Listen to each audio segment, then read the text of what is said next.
I'd like to entertain a motion that we accept the minutes of the previously held meeting. Is there a second? All those in favor signify by saying aye. Nay. The ayes have it. We have, I believe, 2 items that are up for public hearing today. The procedure is that we'll ask those who are in favor of these conditional use requests to step to the microphone right up there and provide for the committee your name and address. You'll be allowed some time to speak if you're in favor or against the proposal in reference to the 2 conditional use requests that are before us. We'll then repeat that procedure this evening after that public hearings.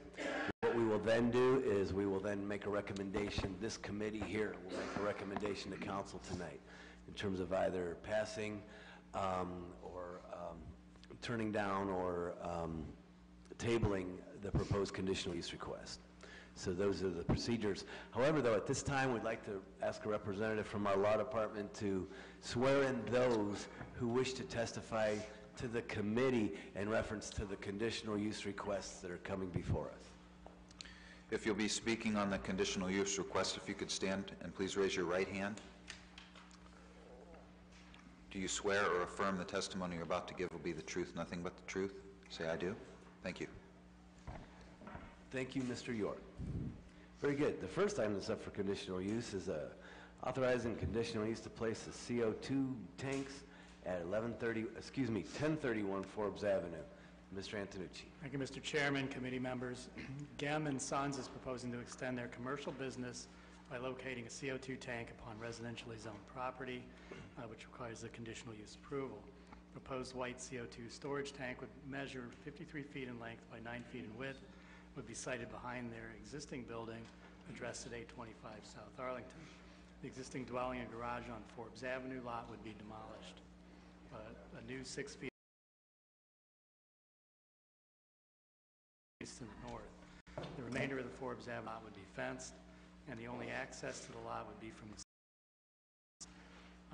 CO2 tank is needed at this location to manufacture dry ice. Due to the location of loading docks on the north elevation, layout of the building, placing the CO tanks on the east side of the building is the most feasible alternative. Gem & Sons Limited has been doing business in Akron for over 120 years. The proposed CO2 tanks would be screened for view, and its contents are not hazardous, allowing Gem & Sons to slightly expand into the adjacent residential neighborhood would not be detrimental to the area, and both Planning Commission and Planning staff recommend approval subject to conditions. Thank you, Mr. Antonucci. This time we'll open it up for discussion. If there's anyone here wishing to speak in favor of the conditional use requests on South Arlington, please feel free to come forward and provide for us your name and address. Sure. Harry Geem, 825 South Arlington Street, Akron, Ohio, 44306. Said I'm Generation 5. I'm just, anybody got any questions about it? I can answer whatever you need to know. Very good. That's a very good report. Short and sweet. Is there anyone else here wishing to speak in favor of this conditional use request on Arlington Street? Anyone else wishing to speak in favor? Anyone wishing to speak against? Anyone wishing to speak against? Anyone? Okay, hearing none. We'll now open it up to questions from the committee members in reference to this conditional use request. Quick question for you. Was the recommendation of the planning department and the commission favorable on this? Yes. Okay. Is there, and I see here that there's going to be a fence plan that's going to be submitted? That's correct. The fence would be all around the perimeter of that property, and it would be solid against the residential property adjacent to that. Good. Questions or comments from anyone? Anyone at all? Mr. Saworski. Are there certain safety training requirements, or does this fall under federal regulation? Or? Well, what happened is we will need building permits for this. We will need building permits. Building permits? They are actually over across the street. they have this going on now.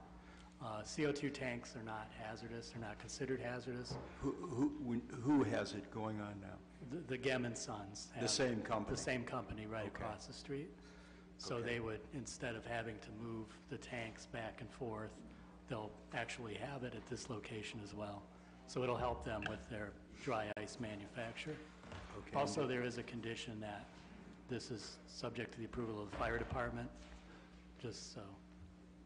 Okay, so the fire department make sure that everything's being handled safely and That's stored? correct. That's correct. Okay, and they have a good track record from, 120 years in Akron, yep. they've been here in 20 years? Yep. Okay, but there's not been safety violations or other accidents to No, your knowledge? none that I'm aware of, Okay, so accident-free? as far as I know, yeah. Okay, sounds good. Okay. Okay, any further questions or comments? Mrs. Mobian? But you said they're going to be moving the tanks from one? Well, they're going to be locating new tanks at this location. They have the tanks at 802 South Arlington now. Across the street? Right, across the street. So, but they want them at this location to make their, Oh, just know, going to move into manufacturing. one location as That's right. opposed to two? that's correct. Oh, okay. Okay, thank you. Further questions or comments? Okay, hearing none, we'll now move on to the second item that's up for public hearing, and that's authorizing a conditional use to construct an oversized accessory structure at 2095 Forest Edge Drive. Thank you, Mr. Chairman, committee members. Laura Gurick is requesting permission to construct a 58 feet by 30-foot garage. The structure will also include a lower level maintenance garage and a second floor bonus room for a total of 3,580 square feet on all levels. The property currently contains a single-family dwelling and a barn. The proposed structure is to be centrally located on this large 15-acre property. The structure will be constructed with decorative split-face block and vertical siding on the first floor elevation. The property is located in an area with a very low density of housing that can be characterized as rural in nature. The garage would not be out of character for this neighborhood. The garage would be used for the residential purpose of storing personal vehicles, equipment, and maintenance vehicles necessary for the day-to-day operations of maintaining their land and horse farm. And both Planning Commission and Planning staff recommend approval subject to conditions. Thanks. Is there anyone here wishing to speak in favor of this conditional use request? On Forest Edge? Good afternoon. My name is Mark Serraldo. I'm the architect, and I live at 786 Meredith Lane, Cogga Falls, 44223, which actually is Ward 1, Akron. I'm an architect, and I'm also the agent for the owner, Laura Gurick, for this project. So if you have any questions at this time, I can answer them. Thank you, sir. Thank you. Thanks. Is there anyone else here wishing to speak in favor of this conditional use request at Forest Edge? Anyone else in favor? Anyone against this proposal at Forest Edge? Anyone against? Very good. Hearing none. Is there any questions or comments? Mr. Swirsky. Okay, the memorandum from the planning staffs said that the structure is to be centrally located on the property. Is that? I couldn't hear you. That the structure is going to be centrally located? I don't know about centrally, but it is, within they own several lots that encompasses the 15 acres. So to say, I guess that would be okay. Okay, I guess, well, Len, maybe if I ask a question about how close are the nearest neighbors? More than, I don't know if you got one of these I do, copies. I do. Yeah, I'm trying to, doesn't spell out if there's houses there or Well, there's if some you see houses on your nearby. drawing here, If you look at the- here's the houses here. So here's the proposal. So I don't know if it's 400 or 500 feet or how far away it is. I didn't measure. Did you guys measure? Yeah, it's There's a about key. 200 feet from the nearest property line to the There's a scale on From the that. property line? If you look at the scale on the map, you'll see it's about 200 feet from the Okay. nearest property line. Then go over, explain it a little bit. So it's about 200 feet from the property line? That's correct. The Where's the nearest housing structure, where people live? About How far is 300, that? 250 to 300 feet away.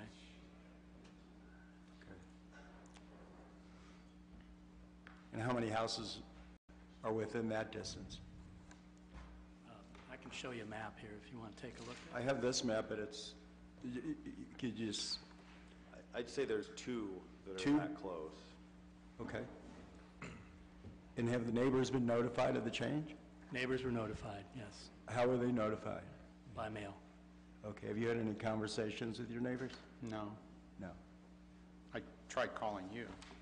You tried calling me? Yeah. Okay, that's in, okay.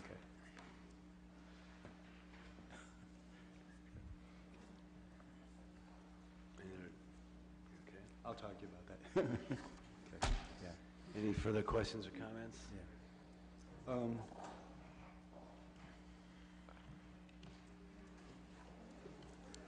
Why do they need a bigger one? They already have a horse farm and equipment. Well, the barn itself is in a location where it's not very well protected secure-wise. Also, this is not just for a barn, it's also for their equipment and for additional cars. So it's not essentially just for the horse farm. It's one of the other uses that it will be. For private use? Yeah, it's all for private use.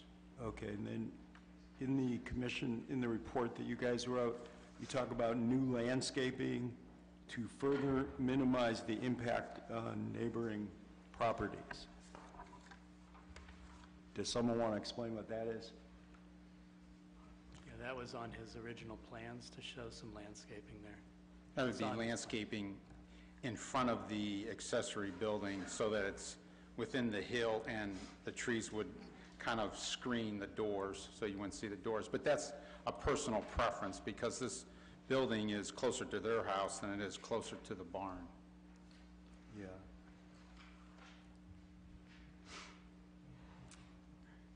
So you're going to add some additional trees, is what you're saying? Or Well, there'd be some additional- pine trees for like screening. Okay. Yeah. About how many trees are you going to put in? Maybe 3 to 4. And it's just for the, 3 to 4. if you look at the plan, there's like a little curved walkway around it, so it'll be in between the drive and that curved walkway. Okay.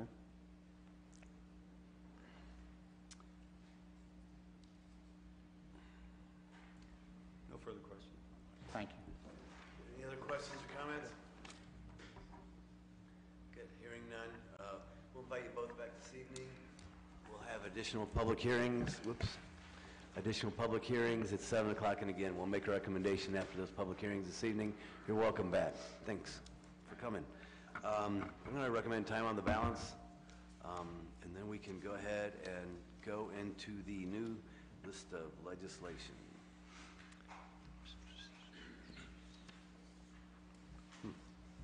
Okay. Item number 2, declaring certain improvements to real property located on the White Pond Frank Boulevard urban renewal area to be a public purpose and exempt from real property taxation, providing for the collection of service payments in lieu of taxes and the deposit of those service payments in the appropriate fund, providing for the payment of a portion of said service payments to the Akron Public School District. Someone here? Yes, sir, Mr. Becker. Thank you, Mr. Chairman, members of the committee. This is for a tax increment finance ordinance for the improvements that we've done at the White Pond Parkway, and also specifically for the parcel where the Sikich building has now been constructed. What we were able to do with this tax increment financing is be able to finance some of the new roadway that we built back into the parkway now. So now we have to go to the state and submit the TIF application, and that's what this ordinance does. Very good. How far back are we going with this, with the roadway in terms of? The portion that we constructed went about 2/3 back. We can still go back about another third until we hit the old gravel yard, which eventually we probably will, depending on how the other parcels end Gotcha. up being Did sold. this take care of utilities as well? Correct. Okay, We good. did put good. So utilities under the are about road. 2/3 of the way back as well? Yes. Good.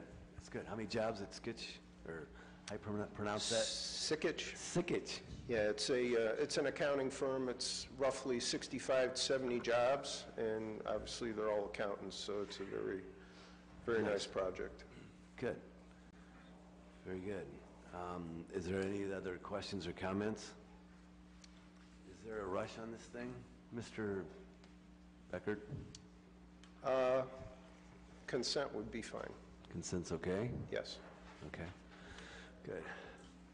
Is there a recommendation for the consent agenda? All those in favor signify by saying aye. The ayes have it. 3, this is authorizing the city to grant an easement interest in city property to the Cleveland Clinic Akron General Medical Center. Hospital. So this is, as it says, an easement for Cleveland Clinic to put in IT infrastructure under Akron General Avenue. Representatives from the clinic are actually planning on coming next week to committee to discuss this, but just wanted to have this for the committee this week, so if the committee would be willing to take time, and if there are any questions in the meantime before next week, happy to help answer those. Perfect. Let me look here. There is a map, I see. This is under Broadway, the easement, is that it? The easement is under Akron General Avenue in 2 places, going across the street down by Akron General Cleveland Clinic. Gotcha. Okay. Very good. So they'll be here next week? Yes. Okay. Is there any questions for the short run? Okay, hearing none, I'll ask, is there a motion to refer this item? All those in favor signify by saying aye. Aye. The ayes have it. 4, declaring the necessity and intent of the city of Akron to appropriate fees, simple interest in real property owned by Noah Zalewski, located at 408 Wellington Avenue for the purposes of constructing, maintaining, repairing, enlarging, and reconstructing a sewer or sewers and water lines for drainage, sewerage, and water lines purposes for Hazel Street storage basin. Thank you, Mr. Chairman, committee members. This would be our first step in the appropriation. This is for the upcoming CSO 1011 project.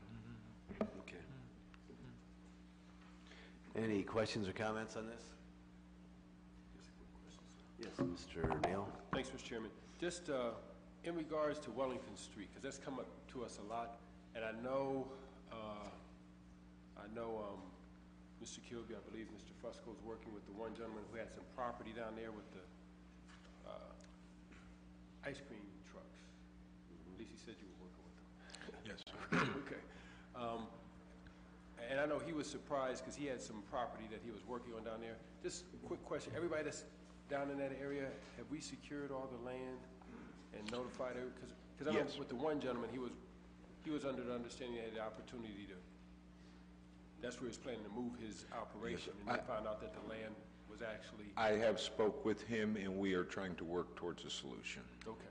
Okay, but I know through speaking with him directly and Mr. Kilby that the city is doing that, very appreciative.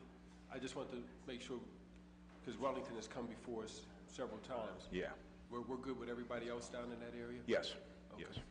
Okay, thank you, sir. We still have a few to wrap up down there. We have some, basically some estate issues, some bankruptcy issues. We're working with Summit County Land Bank on some delinquent taxes, but everyone has been notified, and I've talked with them. Okay. Thank you. Thank you, sir. Cool. Any further questions? Consent agenda okay? That'd be fine.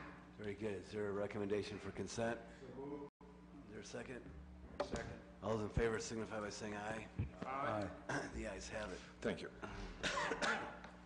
5 is declaring improvements to certain real property located at Eastgate 2 urban redevelopment area to a public purpose and exempt from real property taxation, declaring that construction and rehabilitation of certain real property in a public purpose, providing for the collection of service payments in lieu of taxes and the deposit of those service payments in the Urban Redevelopment Tax Increment Equivalent Fund, providing for the payment of a portion of said service payments to the Akron Public School District. Thank you, Mr. Chairman, members of the committee. Again, this is another tax increment finance piece of legislation. As you recall, when the Goodyear legislation was brought to you, we indicated that every TIF application would be brought back to council in order for council to approve before we went to the state. This TIF application is actually for Goodyear Hall. Now that Goodyear Hall is up and running with apartments, we are now going to go to the state for the TIF application. And as you know, we just did the street improvement, which is about a year old now, on East Market Street, which will help us to pick up some of the cost for that project. Gotcha. Yeah, I see here all the improvements are listed and attached. Yep. I do believe, correct? Yes. Is there any questions here? Mr. Neal. Not so much a question, but just a comment. And I know we've had some discussion about any time we give tax incentive financing, making sure that the construction meets our optimum goals. And I know those have been changed. When I say optimum goals, everything with the CSO project for green infrastructure and the other initiatives that we're doing for community building. And not to go back on this, just since we're talking about it, this is fine. But have we upgraded those requirements to meet those goals? I know planning has been very sensitive to those, but where it's actually in our code for tax incentive financing, where they have to meet the more, I'll use the term stringent requirements. And Mr. Neal, you're talking about the hiring for contractors that do the no, work? Sir, no, that's different. This is in the sense of making sure, like, we've talked about permeable streets, permeable asphalt, the CSO requirement end of it. I know in the past, we haven't really had that as it's been under our old code. So for mitigating stormwater and things of runoff. Exactly. I don't have the answer to that right now. It's definitely something that we could talk to our public service department and find out more about. I would just think, and I defer to other members on the committee, if we're going to give tax incentive financing for future projects, that we use it so that we can achieve our other goals by making sure that they meet those higher requirements to help mitigate CSO overflow and just overall improvement. Thank you. Thank you, Mr. Chairman. Sure. Councilman Neal, I can comment on White Pond Drive. We did do a bioswale in the White Pond Parkway in the center there. So as well as on the Goodyear improvements, we are using bioswales in the middle there. So we are trying as much as we can to go green in a lot of these street and public improvements that we are paying with the TIF. Thank you. I appreciate that. Yep. Bump outs, I think, have that. Bump outs, There. bike lanes. Bike lanes. Yes. Over on the Goodyear project. I'm trying to remember what else is over there. But it's good. Very good. For the questions or comments? Is consent agenda okay on this item? Please, that would Okay. be fine. Motion for consent. All those in favor signify by saying aye. Aye. The ayes have it. Thank you. 6, authorizing the execution of a contract for sale of land for private redevelopment with East Akron Neighborhood Development Corporation, Middlebury Limited Liability Corporation, or their respective assignees, providing for the acquisition, sale, lease, and redevelopment of property in the amended Middlebury Urban Renewal Plan area. Thank you, Mr. Chairman, committee members. EANDC would transfer 1.8 acres of vacant property at 953 East Market to the city. The city would then transfer the property back to EANDC, Middlebury LLC, to allow the use of tax increment financing. This is for the development of the low-income housing tax credit mixed-use project that was approved through council on November 7th, I believe. This would then further, beyond that, the city would donate the adjacent 7,600 square foot open space known as Hill Park. This is at the northwest corner, East Market and Broad, to ENDC so they can maintain the property to use as open space. And that's, we recommend approval, Planning Commission and Planning staff. Very good, thank you, Mr. Antonucci. I see a representative from EADC is here. If you could please provide for the committee your name and address. My name is Grady Appleton. I'm President and CEO of East Akron Neighborhood Development Corporation, located at 550 South Arlington Street in Akron. We'd love to have the city donate this parcel of land to us. It's contiguous to the property that we've purchased for the Middlebury Commons project. As you know, it's a mixed-use project consisting of some 14,000 square feet of commercial space, and we're also going to construct 40 units of senior housing. This land is located in a really great area. It's a public space. We're going to work with community groups in that area to actually determine what we're going to actually put on the site. We want to make it a more functional park and continue it as an amenity for people living in the community as well as folks living in our building. Very good. Thank you. Is there any questions or comments on this particular item? Very good. Hearing none. Is there a consent agenda okay, or is there a rush on this one? Should we? Consent should be fine. Consent is okay. Motion for consent. This is a group with a great track record. There's a second. All those in favor of consent agenda signify by saying aye. Aye. The ayes have it. Very good. We're adjourned. Thank you.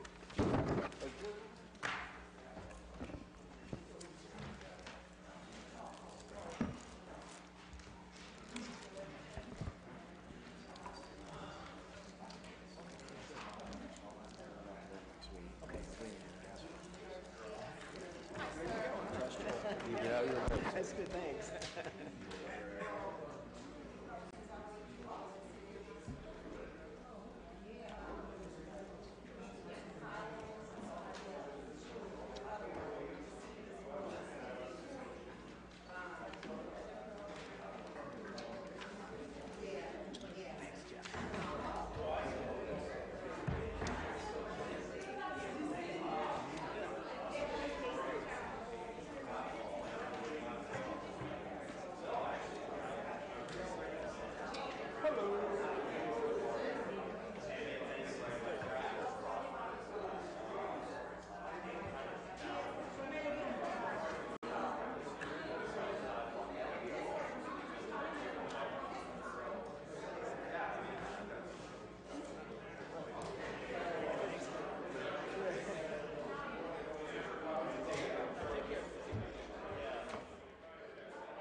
We squeeze another committee in there.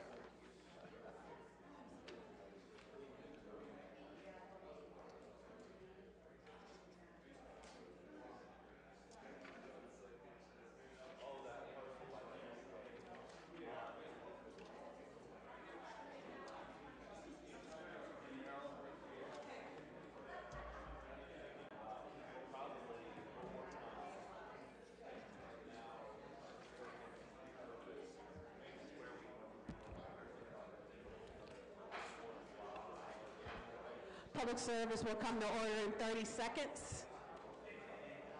Read it, boss.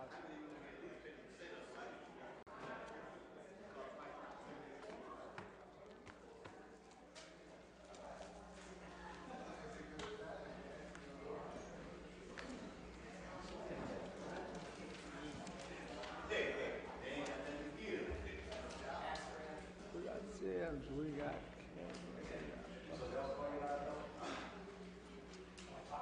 Mr. Hope.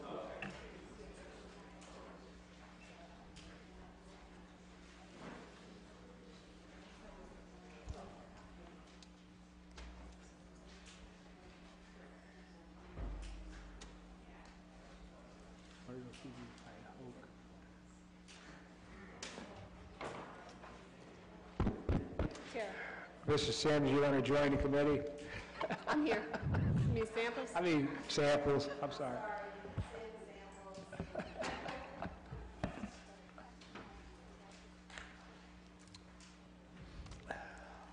With all members present, with the exception of Councilman Hope. We're looking for him now. Can we get approval for the meeting minutes of the last meeting? All in favor? Thank you. We have two pieces today. The first piece of legislation authorizing the mayor and director of public service, the director of finance, and the director of neighborhood assistance to enter into contracts after publicly advertising for bid for the purchase of materials and services needed by various divisions of the departments of the city for a period of time not to exceed 3 years, improving specifications, therefore, and declaring an emergency. You can go ahead, Mr. Moore. Okay, thank you. This is our annual appropriation for materials. In meeting with you, I understand there's some problems with the numbers, so what we're going to do is fix those and get back to you next week. We'll leave this with you, and as soon as we get the adjustments, we'll get them to council as well. So I don't know if any other council member had any questions thus far. It was just some numbers that seemed a little off. I shared with Mr. Moore, and so they're going to make some amendments to the legislation and get it back to us. Kim just let me know that you have them already, so look them over this week, and then next week we'll ask for passage. Thank you, Mr. Moore. Any questions? Behind you there. Mr. Neal. Thank you. If this is the one I'm thinking about, this item number 7? Yes. Okay. Just noticing some of the things on the contracts were items that, some things that we've been talking about for a while. Didn't know if we had a chance to look into them a little bit deeper. One is the, it looked like the lawn service contract for neighborhoods. I know we've talked about trying to engage residents more in that process, and I know we've been doing a pretty good job, but don't know exactly where we stand. And the reason why I'm asking is because I still get requests from residents to be a part of the, engaged in the process to take care of some of the lots. So that's the one thing. I see Mr. Valley stepped up, so. The light's not on. Do you hear me? Yes. This is both for public and private. We bid out the privates a couple months ago. We have several bids that came back on that. We're still working on the nonprofit portion of it. We have talked to at least 2 other nonprofits that we're hoping will be new nonprofits that'll help us mow the public, the city-owned vacant lots this year. So we're heading in that direction. I think we've come a long way in the last 3 or 4 years. A couple years, 3-4 years ago, we might have had 1. I think last year we had 5 different nonprofits out there helping us mow the vacant city properties. So Mr. Valley, there's under mowing services, one is mowing services, and then the other one is mowing and landscaping. The one that you deal with is just the mowing services? Just the mowing, correct. Okay. And the mowing and landscaping is more like? The pocket parks. Those are more for like our own personal areas, like water supply. Okay. Water reclamation and sewer. So the one I'm looking at is more so the 210 figure. And it's just, and I think it's been stated by Mr. Moore, and I think you know this, Mr. Valley, the more we can engage local residents in that process, there's just a different pride that resonates. There's a different, we get a different level of service because it impacts your neighborhoods more directly. And I'm thinking that, at least I can only speak from our ward, I know I still have some groups that want to get involved if there's an opportunity for that. So that was number 1. The second one was the fire hydrant thing. I know we've had conversations about that. I know, Mr. Moore, you were going to look into the STOW program where And I don't know if that's the painting of the hydrants under that contract, because I saw one that there were like 2 of them. Is that contract up for renewal, or is that in here? Because It's not in this ordinance. It's not in this one? Okay. Is that in another one that we will? It will be. It will be. I think the contract expires this year. We had a 3-year deal. All right. Okay. So it will be back before you at some point. Okay. I mean, I did look into the STOW program, and be perfectly honest, it didn't work that well for them, but we can discuss that and other ideas you have. Okay. All right. Thank you, ma'am. You're welcome. I'm sorry, there was one more. Go ahead. There was one more. Go ahead, Mr. Griffin. And this is in relation to, you may not have this information, but as we talk about creating opportunity, and there's a word that we use a lot called equity, and I think it would be good for us to even have a conversation on what that is.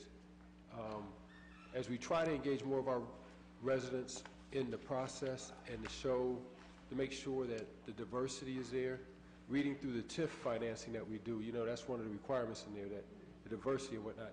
If we could at some time get an idea of how diverse the contractors are that get these contracts, first, Mr. Willie Smith, God bless him, he stays on top of us. This thing about, oh yeah, Akron residents, how many of these contractors live in our community? Do they employ, so we get an idea of what our contractors look like. Location, ethnicity, diversity, that whole thing, so that we can do our part to make sure that the process is as equitable as possible. So, thank you. Thank you, Councilman Neal. Any more questions? In light of the updates that's already been made, would be consent agenda be okay? Yes. Consent will give you the So changes. please take a look at the updated attachment. If you have any questions, let's get those to John before next week. All in favor of consent agenda? Can I get a second?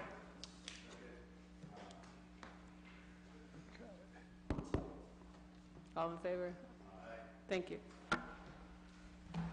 The next piece of legislation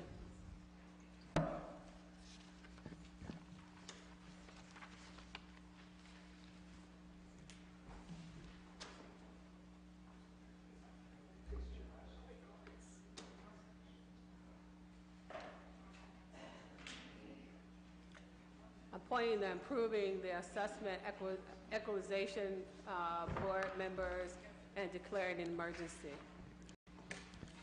This is just an ordinance to update our current list and make it reflect what's actually occurring on the Assessment Equalization Board. And as you can see, there are many vacancies that council has the authority to appoint if they so choose. So do we have any questions? Just a comment, on several occasions, I know that Sarah has sent out requests to members of council about appointing members that represent their wards. If you have not had that opportunity to do that, I'd ask you to really take a look at the list. I'm sure there'd be some young person out there who would be happy to serve or have the opportunity to serve. If you do have challenges locating folks within your ward, please do talk to your at-large members that may be of assistance to you in identifying someone who'd be willing to serve. If you don't mind, I'd like to refer this item. All in favor of referring? Can I get a second? All in favor? My enthusiastic group has said aye. Thank you. That's all we have before us today. Thank you. Okay, I'm not going to start yet.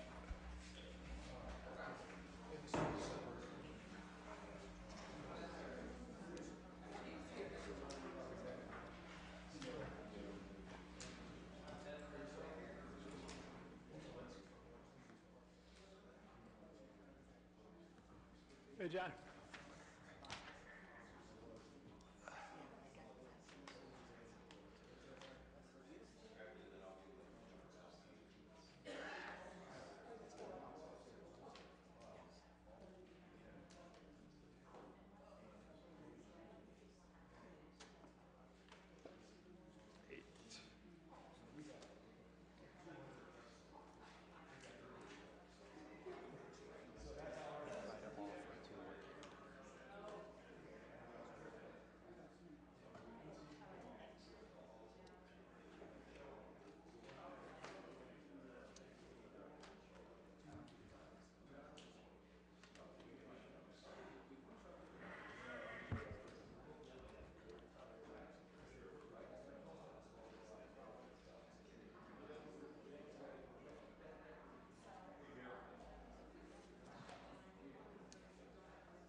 the committee here.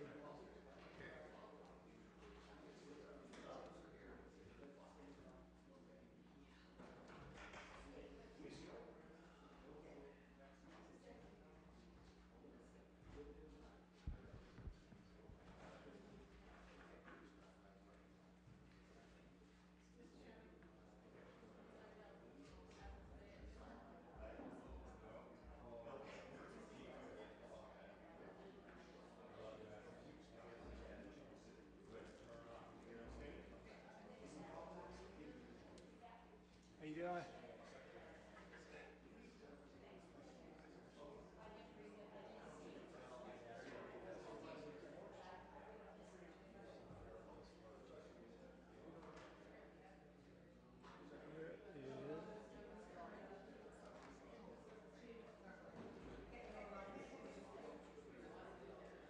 You seen Hope? Oh, there he is. Okay.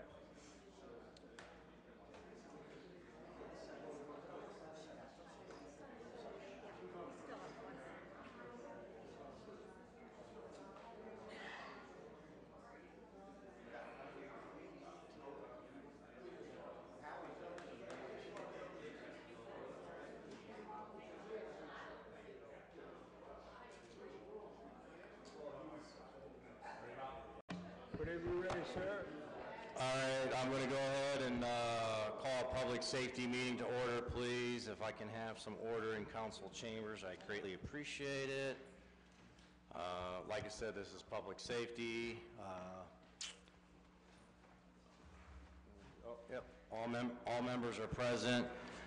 We did have a meeting last week. We had two pieces on that agenda. One, we suspended the rules, and one we put on consent agenda. Can I get approval of those minutes, please? All in favor? Who seconded that?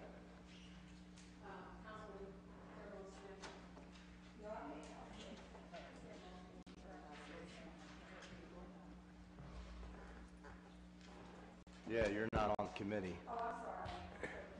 So let's do that again. Let's do that again. That threw me off. So let's do that again. Let's get it. And all in favor? Anybody opposed? All right, thank you. All right, we have two new pieces in front of us today. First one is ordinance amending and supplementing Title VII Traffic Code, Chapter 70, General Provisions, Article 4, Impounding, Section 70.52, Motor Vehicle Pounds, in order to add 2 towing companies to the city's towing districts and declare an emergency. Now, for a person that's been on the tow review board since 2013, I have a lot to say about this, but I'll save my comments for now. And I know one of the sponsors is on the Public Safety Committee, so I'll see if you have any comments or want to explain.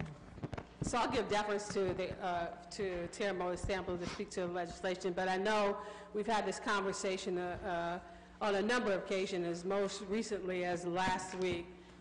The response has been, it's the council's responsibility.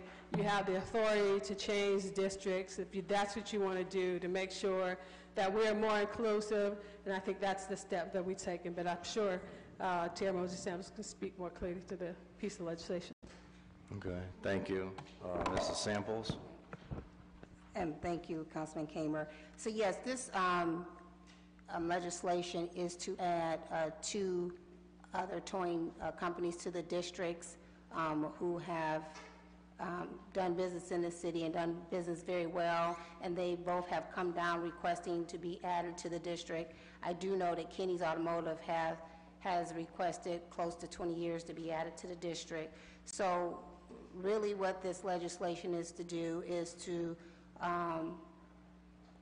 spread the wealth. They're already doing business in the city. I know Team Towing has a representative here. She's come down on numerous occasions and she's spoken with several people in this regards, and I know that 33% of their tows are AAA, and a lot of the other towing districts really don't like to do AAA, so that would definitely help within that regard to help residents out. And the reason why we brought it in, and this is just a draft so we can have a conversation about how this should look, Kenny's and Team Towing, they're okay with sharing the district. I did talk to Mr. York about this, and it would be done on a 50-50 split, where they would call one, and if there's another call, it will go to the other, so that they're spreading the wealth. The one thing that I do think that that needs to be noted is that most of these districts are owned by the same people.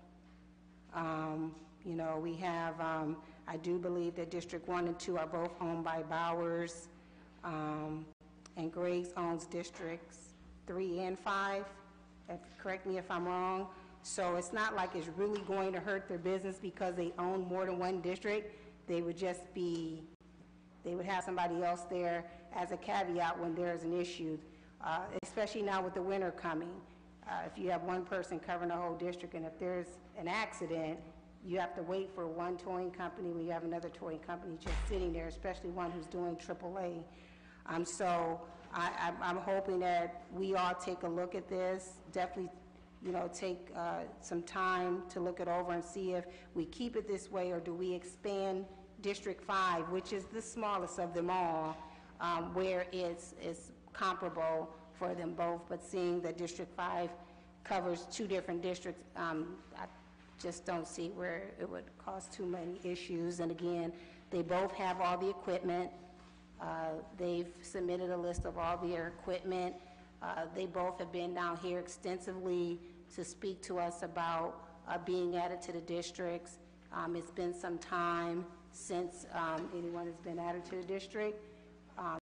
They sold to other people, but nothing has ever changed as far as adding people. So I'll let Mr. York speak to what he did with this legislation, and the things that, how this would be handled. I just wanted to clarify one point that you made about how the police department would make the referrals. The way I wrote the legislation based on our conversation is that the police department would make referrals based on an equal split between the 2 companies in the district. I didn't write it so that they would refer one call and then another call, because I don't know what makes sense for the police department. Maybe it's better for their record keeping and procedure to do it on a daily basis or a weekly basis. So I just wrote it open-ended so the police department could figure it out. Thanks, Mr. York. Before we move forward with any other questions or comments, what I did as safety chair is I reached out to Captain Shanae to see if she can speak in regards to her experience on the tow review board and obviously daily operations of dispatching these tow companies. I also received 2 letters last week in regards to the 2 tow companies that this will affect. So they did ask for time to speak, so I'm going to grant them time to speak here in a minute. But Captain Shanae, if you don't mind, please coming up and giving your experience in regards to the tow review board and the daily operations that the Akron Police Department does with the tow companies, please.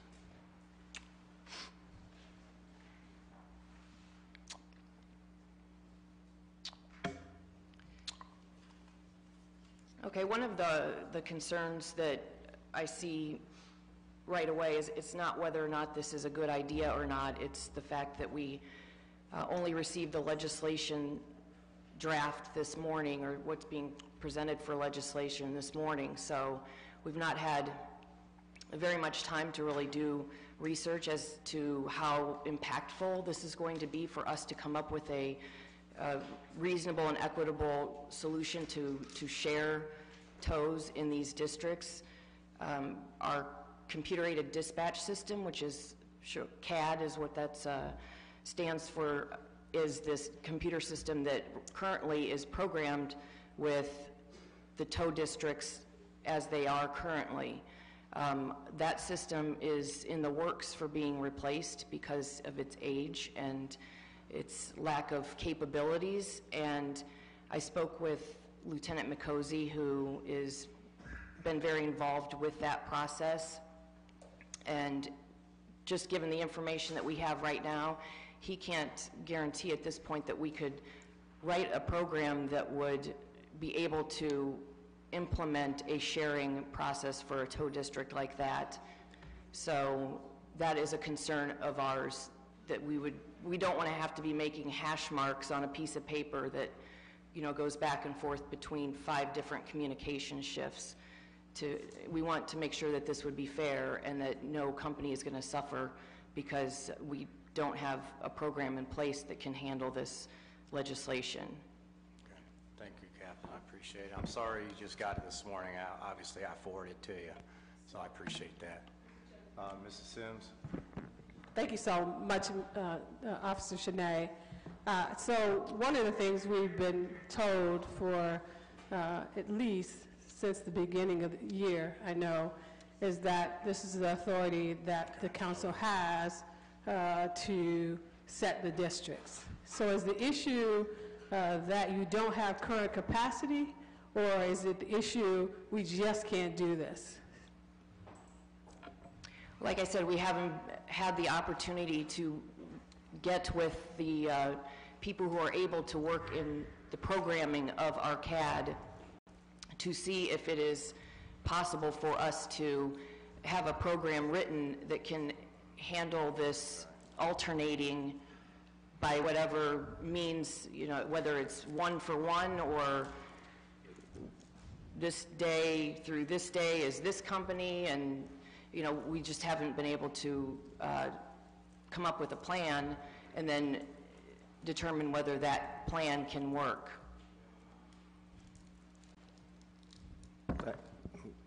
So you're not saying, is the issue you just haven't had time to look close enough at it, or are we just saying? The issue is there is a possibility that our CAD is in such a state that it would not allow for such a program, and the new CAD that is in the works to be purchased is approximately, and I would say at least 18 months away. Thank you. Thank you. Any other council members on the committee? Rich, did you have a comment, or are you good? Turn your microphone on, sir. Mr. Kimmer, I understand you didn't see this till this morning either? No, I saw this last week when it came out, but I did not know of any presenter or anyone that was going to come and speak of the legislation, so I reached out to Captain Shanae. Okay, so the police department hasn't had a chance to review it adequately to really take a position on it, or is that? That's correct. We were first given a copy of the actual language of the legislation this morning. Okay. And Mr. Kimmer, you mentioned that there's a towing board. You want to explain that for everybody, just to make sure everybody understands what that is? I explained that 3 weeks ago, but yeah, sure, I'll explain it again. There's 5 voting members on the tow review board, myself, 1 being public safety chairperson. You have a representative from the mayor's office, representative from Akron Municipal Court, representative from Akron Police Department, and drawing a blank. Service. Okay. Have they seen this legislation? I believe so, yeah. Do they support it, against it? Do we know? Well, I'll speak to the tow review board. This is just going to complicate things much. Okay.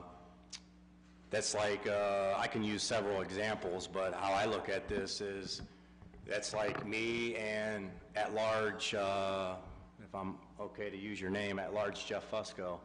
I get a phone call, he gets a phone call. I get a phone call, he gets a phone call. It's going to be hard to keep track. I look at it as a problem. Tow review board, since I've been on in 2013, our problems have been minimal. The tow companies are in good standards, morale. I believe we're moving the city forward.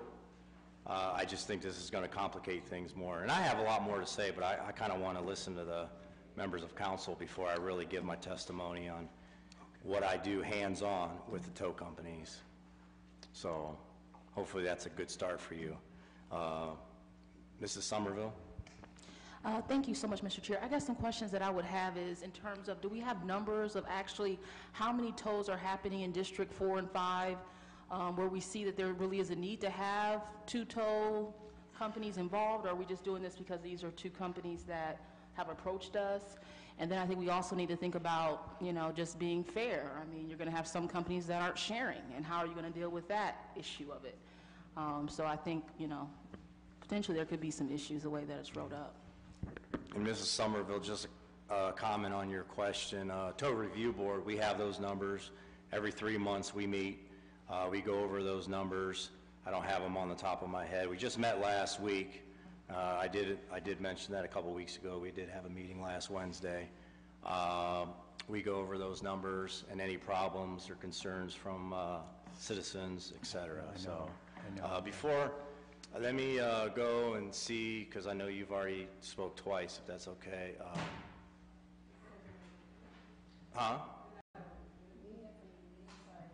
Yeah, but I know Linda has her hand up. So Linda, do you want to speak? Thank you very much. Thank you, Mr. Chair.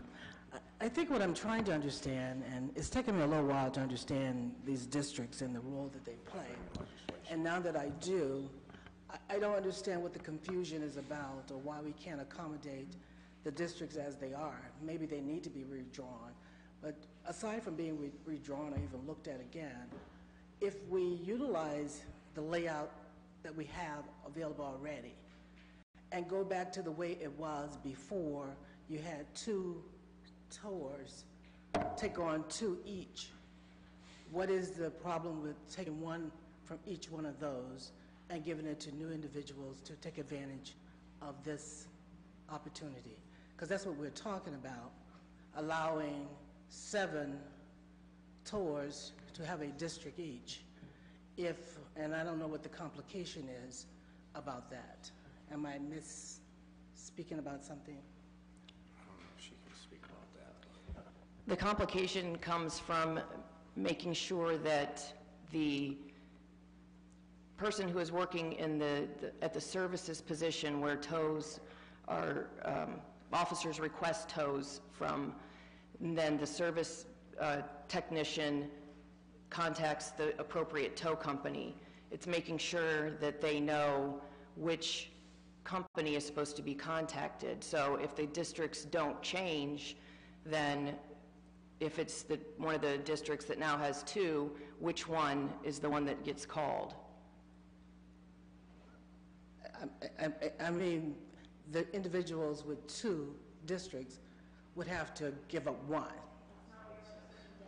Yes, that's not what the legislation says. It's sharing 2 Okay, so districts. if we want to go with separating it the way it used to be, if we can't redesign it in terms of asking them to do a sharing, can we do that?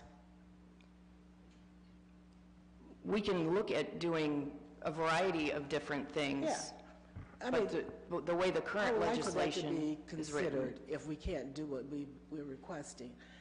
Here's the meeting that you did tell us about, and I did send an email telling you that I wouldn't be able to attend because I had a conflict, because I would have been there myself. But if we're not able to do the sharing, and we can go back to the way it was before you had 2 towers taking over another district, could we just do that? That would be easy enough. And If then you're we can saying- look at redrawing the lines at a later point. If you're saying going back to the way it currently exists under the current legislation, the current ordinance, that it's just the current 7 districts, if we went that route. Then it would be the same existing companies named in the current ordinance? Is that what you're saying? Yeah, but then the ones that have 2 would have to give up 1. Well, I'm not sure what you're saying when you say they have 2. Do you mean 2 tow companies? Yeah. Yeah, what you're saying is, there's 2 companies that have 2 districts. But you got to understand, City Council did not give that to them. Those are companies that failed or went out of business or retired and said, okay, we want to sell our business. So a tow company said, we'll buy it. They inherited that tow district. So I think that's really waters that we got to be careful. Yeah. But the authority of overseeing the districts rests with the council, is that correct? Mm-hmm. Okay, that's what I want to make sure. Well, don't forget, I have members that want to speak to, just to give you guys heads up, so in case you... The statement, you know, we're trying to help, there's some intention to help some who haven't had the opportunity. But there's others that it sounds like they're here who feel like this is going to hurt them.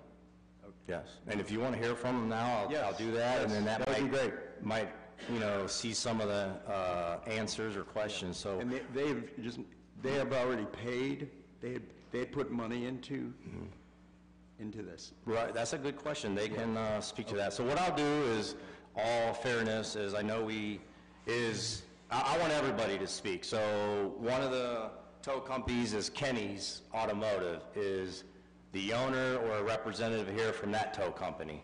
You're more than welcome to speak for 3 minutes. No? Okay. Owner or representative from Team Towing, if you want to speak, you're more than welcome to speak for 3 minutes. If you don't mind, just get sworn in by our law department, if that's okay. Can we do that, Mr. York? Certainly. And while you're at it, we have 2 other tow companies that would like to speak. Let's just swear them all in, please. Pardon?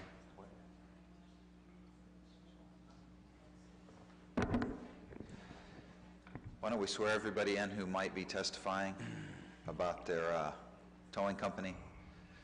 Do you swear or affirm the testimony you're about to give will be the truth, nothing but the truth? Say, I do. I do. Thank you. Okay, so if you don't mind, I believe your name is Carol. If you don't mind stating your name, your address for the record, and then if you don't mind, just take a few minutes, no more than 3 minutes, just to tell us a little bit about your business and why this is a good piece of legislation, I guess. My name's Carol Coleman Crane. My place of business is 645 Carroll Street, Akron, 44304. It resides in Ward 4, or 5, I'm sorry. And I've had my business about 2.5 years, and I have approximately 6 flatbeds, 5 wheel lifts, medium-duty service vehicle. We do approximately 1,200 to 1,600 tows for AAA per month, as well as a couple other motor clubs, some private sales, some garages here and there. So we definitely have the equipment, we definitely have the staff. We provide a successful service in Summit County and in the city of Akron. And I didn't prepare a speech. I didn't know I was going to be speaking, but I have made a huge investment in my business, and I have approximately 16 to 20 employees, and some of them have been very loyal. And you know, it's a tough business, and it requires a lot of work, and I would like to be a part of this, the city of Akron, and I'm not asking for a large group. I'm in Ward 5.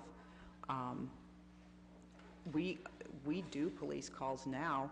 We get we did about 5 this past week. We get called when someone is in an accident, if they have AAA coverage, and they call, and we arrive. I have 2 vehicles in my lot from just over the weekend. So we're already providing the service successfully. I'm just trying to branch out, and I appreciate the meetings I've had with people. I appreciate the reception I've had with people, and I just ask that you consider me. You're welcome to come to my place of business and see our operation. We have everything of the requirements that I've been sent, the ordinance, and as I said, we do it. We're doing it. We've been doing police calls. We just aren't on your rotation. Okay. Thank you, Carol. Any I questions? appreciate that. What I'll do is I'll call everybody up, and if we have any other questions or comments, we'll go from there. The first gentleman that sent me a letter requesting to speak was Greg from Greg's Towing. I do believe he brought some employees with him. Go Go ahead and state your name and your address. My name is Greg Prunty, 1620 East Waterloo Road, Akron, Ohio, 44306. I am the owner of Greg's Towing and Bondurant's Towing. Go ahead. I've been in the towing business for approximately 50 years. I've been doing police towing for 29 years, and well before that through other companies. But we have plenty of staff. Our total employees probably average about 250 years experience. Most of the guys been doing it quite long. We have plenty of equipment. We respond in time. We do it in time. You know, the worst part about this deal is somebody's going to get their hours cut. Somebody's going to get laid off. All of our equipment's up to date, and I don't think we have a problem with the service that we give. We donate a lot of time. One of them is we do the marathon. We've done for 15 years. We've not charged a marathon in the first 7 years to move approximately 100 cars per year. No expense to the city, no expense to anybody. We've not had a complaint by moving those cars every year. They're picked up off a city street, parked on a side street. Numerous other things. And the major part is we take care of our districts, we respond. We don't have a problem, so I can't figure out what we did to get removed from the problem, but we purchased both of our districts. Both the districts we purchased, they were going out of business. Nobody wanted to buy them. They were in poor shape. We purchased both of them when we bought them. We paid for them. We've worked at it. We bought all kind of additional equipment to handle them. And it's, you know, it's just, I don't believe it's, you know, there's a need for another towing company because the population of Akron has declined over the years. And, you know, just because somebody purchased one doesn't mean somebody comes along and wants one for free that it works. I mean, it don't set well with me, but, you know, I haven't, you know, I don't know what else to do, but there's, you know, like I say, we'll be laying off people and cutting hours, and so our people are going to suffer because, you know, they want to do that. I wouldn't have two districts if other people would have bought the places. Both places we bought came with council's approval. Zones came with approval through ordinance. So that's not like we opened up and got it. But that's about all I have to say. Hey, thanks, Greg. Before you sit down, I want to thank you for bringing two of your employees, I see. And then, how many employees do you have total? We have 11, and we have some seasonal workers that will be starting shortly. Okay, thanks. I appreciate it, Greg. Thank you. The next gentleman that sent me an email on Friday, asked to speak, was John from Johnny's Towing. And I'll go ahead and give you 3 minutes, John. Hello, my name's John Turgo from Johnny's Towing, 1122 Schweitzer Avenue, Akron. First of all, I'd like to say I don't think it's fair to the towing companies that the city already has. It's not fair to the city or law enforcement. General towing, AAA towing, we also do AAA towing, I'm not putting it down. Law enforcement towing is a total different aspect of towing than just picking up someone's car that's broke down on the side of the road. Police department's call, it's a situation, could be a homicide, could be a fingerprint situation. The tow operator has to know how to handle that motor vehicle without causing any harm to their evidence. It has to be able to be secured in a proper facility so they can come at any time needed to do that. That's just part of the law enforcement. They're a target on the roadway just like we are. They want to be off that roadway as soon as possible. You don't want to arrive on a scene and say, sorry, sir, I've never seen this before, I can't do it. You better get out of that truck and make it happen. Get these men off the road, get our people off the road. I lost a man last year on the roadway from an inattentive driver. I never want to see that happen again. They don't want to get hurt out there. It's not fair to what you're trying to do to us. We're out here 24 hours a day, 7 days a week, 365 days a year without fail. The phone's answered 24 hours a day without fail. Law enforcement towing is a whole different avenue than just general towing. We employ about 22 people at this time, hoping to grow more, but if this happens, like Greg said, we're going to probably have to lay some people off. I don't want to do that. I've never had to do that. I've been in business for 42 years. I don't want to see it happen today. That's really all I have to say. And John, just one question for you before you sit down. I just want to refresh the memory of council members. You just purchased Johnny's In Towing, and when was that? April, sir. April, and council approved that, so I appreciate that. Thank you. All right, thank you. Now I'll go back to questions. No, you can sit down, I I appreciate think he that. has a question. He'll direct his questions to me, unless you have a question for him, Mr. Kilby. Okay, so you purchased Johnny's?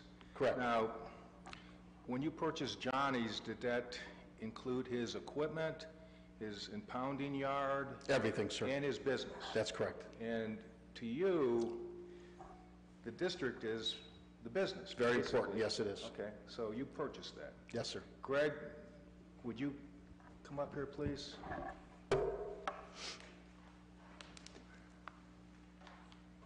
Yeah, Greg, when did you purchase Bowers? Bondurant? I mean, Bondurant. I thought you purchased Bowers. No. No, that was Bob Bishop had Oh, the purchase okay. Wilson's. Yeah, all right. When did you purchase them? I know I got A1 in '89, and Bondurant was probably roughly '86, Okay. somewhere back then. So and you purchased the impounding lot, his equipment, and the business, correct? Yes. Okay. So you both you gentlemen consider the district as part of the business that you purchased, correct? That's about all it was. Do you mind telling us how much you paid for that, for Bondurant's? Bondurant was roughly $260,000. Okay. So, one last question. Like, Greg, you said you go back 50 years. There's 7 current districts. How many were there 50 years ago? 7. Okay. Do you know how far back that goes? I can remember back as far as '69. Okay.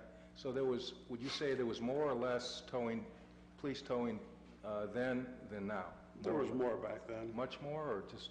Quite a bit more, because Okay. population was more. All right, well, thank you very much. All right, are you Lieutenant, I forget, Lieutenant or Captain? Captain Shanae, sorry. Has there, in your opinion, is the police towing operation we have now being done okay? Is there any problem that you can see with the way things are done right now? We haven't had any major problems. There are always some issues that arise that the Towing Review Board addresses, such as tows that are dispatched incorrectly, out-of-district tows.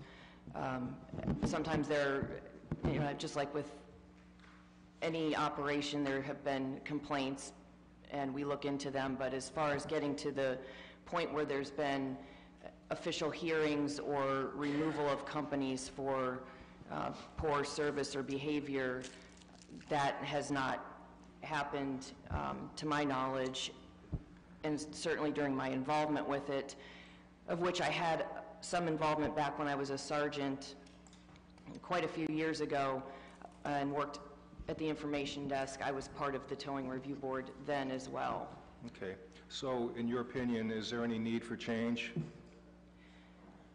I would never discount change just for the sake of saying it's better not to change, but I would certainly want to know that more options have been explored as to the way to make sure that things are done fairly and that it doesn't place an undue burden on the police department and safety communications employees for making sure that an equitable process is followed. Okay. Well, I don't think anybody is against change, but I don't think anybody is in favor of change just for the sake of change either. My opinion, I don't go along with this legislation. I think these existing tow yards are doing an adequate job. There's no need for change, in my opinion. We've been doing it this way for years, and I go along with the old adage, if it's not broke, don't fix it. Now, I would like to hear from the opponents of this legislation why we should do this, other than just give somebody else a opportunity. I mean, what is the purpose of this? Does anybody want to answer that? I don't mind answering from my vantage point. I can go back to the day, even when we did the sale of Johnny's. I raised the same question here then that I raised today. So I don't know how we got to a point where people are guaranteed 30 years without providing access to the opportunities to other folks. That was the biggest question on the table. If things were left to say, if it isn't broke, don't fix it, I can't imagine where I'd be, really. The issue is, we've come to this body as a council and said, so how do we afford opportunities to other people? Now, I don't know what people are willing to say publicly, but it ain't been all kumbaya with this review board, according to folks who are part of the review board. But what we've been told is, hey, got a problem with it? Council, it's your authority, you deal with it. And so maybe this is not the best piece of legislation, and maybe it needs, I don't know, Captain Shanae said she just had an opportunity to look at it today. I'm sorry that happens to us all the time. Sorry it happened to you. But I do think that there's an opportunity for us, and I do think that we need to address why it is that people who are the same residents, live in the same city, who are running similar businesses don't have opportunities. And I don't know when it happened that people just get 30 years worth of continuous opportunities and other folks don't. And so that was the biggest question before us. Maybe this is not the right piece, but we do, I think, wanted to open up that conversation that needs to happen more than just a conversation, because this is not the first time we've had it. So thank you. Thank you, Mrs. Sims. I'll go to Mrs. Samples, and then Mr. Freeman, and then back over to Russ Nill. All right, and I'll make some comments. Thank you, Councilman Kamer. So I have a question for Captain Shanae or even Councilman Kamer. A question for me, echoing what my colleague said, but I have a couple other ones. Do any of these tow companies currently sit on the Towing Review Board? The representative for the towing companies is Mr. Donald Miller from Miller's Towing. Okay. And I appreciate my colleague's questioning of the gentlemen who own the companies, but you know, just because someone purchased a business, they didn't purchase these districts. These districts are set by this body. And so I think it's, you know, important for us to think about the fact that some people have been in these seats for 30 years, and, you know, this is a draft. I apologize for you just getting it this morning, but I would hope that we would take time so we can think about a few things: inclusion, fair and equitable distribution. Both these companies live and work in the city of Akron and are doing great business in this city. Consider redrawing the lines and adding 2 new districts. I mean, and then no one can say they're losing business. But if they're already out here doing the work, why not give them an opportunity? Thank you. Thank you, Ms. Samples. Mr. Freeman, and then Russ Nill. This is kind of an aside from the legislation itself, but I would refer to what was just said about redrawing the lines. I was prior to 2013, I was on Towing Review Board because I was public service. And the lines as they're drawn right now, I would caution that. And it was an education that I got when I was on the review board, is based on where a company's located, they might say, okay, if it's anything 77 that's southbound, you get it. If it's anything that's 77 northbound, you get it, because of not just proximity, but because of quick access due to entrance ramps, exit ramps, and whatnot. So when we look at the lines are not only defined by interstate, they're also defined by best entry to that point where a tow might take place. So I would just I would probably throw some caution to redrawing the lines. I remember my time on review board, it was some of the, I'll say it now because some of the owners are no longer there. Sometimes it was just juvenile.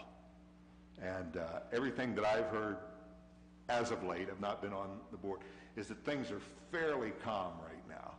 And I mean, some of the comments that I heard when I first went was, well, you called my wife this, or you said she was a, and I think now we have some, I believe, responsible owners.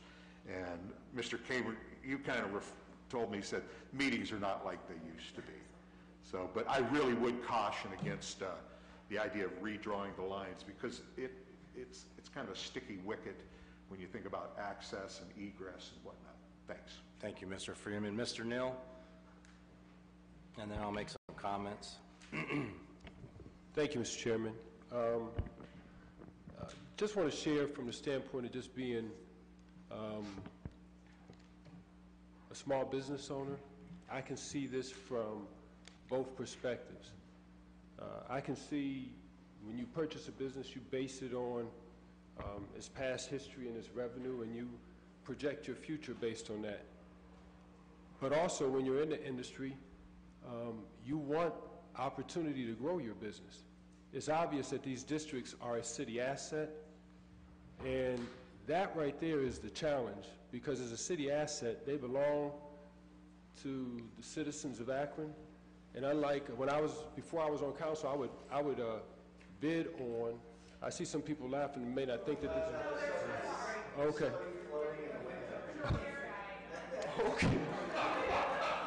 Okay. Well, you know what? That fits right into perspective of our session this morning, of perception. So excuse me. Okay. But the point I'm trying to make is this. And again, it's a word that we on council and administration collectively have to get an understanding of. Captain Shanae mentioned it, and it's this word equity. It is something as legislators that we have to learn how to legislate so that it impacts everyone equitably. And it doesn't mean just putting everybody in the same room and saying that there's equitable distribution. So this is what I want to share, Mr. Chairman. Based on some of the suggestions that were made, you know, the part of the scripture where it talks about the baby being brought before the king and asked, well, whose baby is it? And they couldn't make a decision, so the king said, you know what, just cut it in half. And of course, if you're familiar with scripture, you know how that story ended out. Those who are impacted by this greater, meaning those that are in the tow industry, need to get together to help us come up with a solution. Because as my colleague Ms. Sims mentioned, I would love to have a 30-year contract.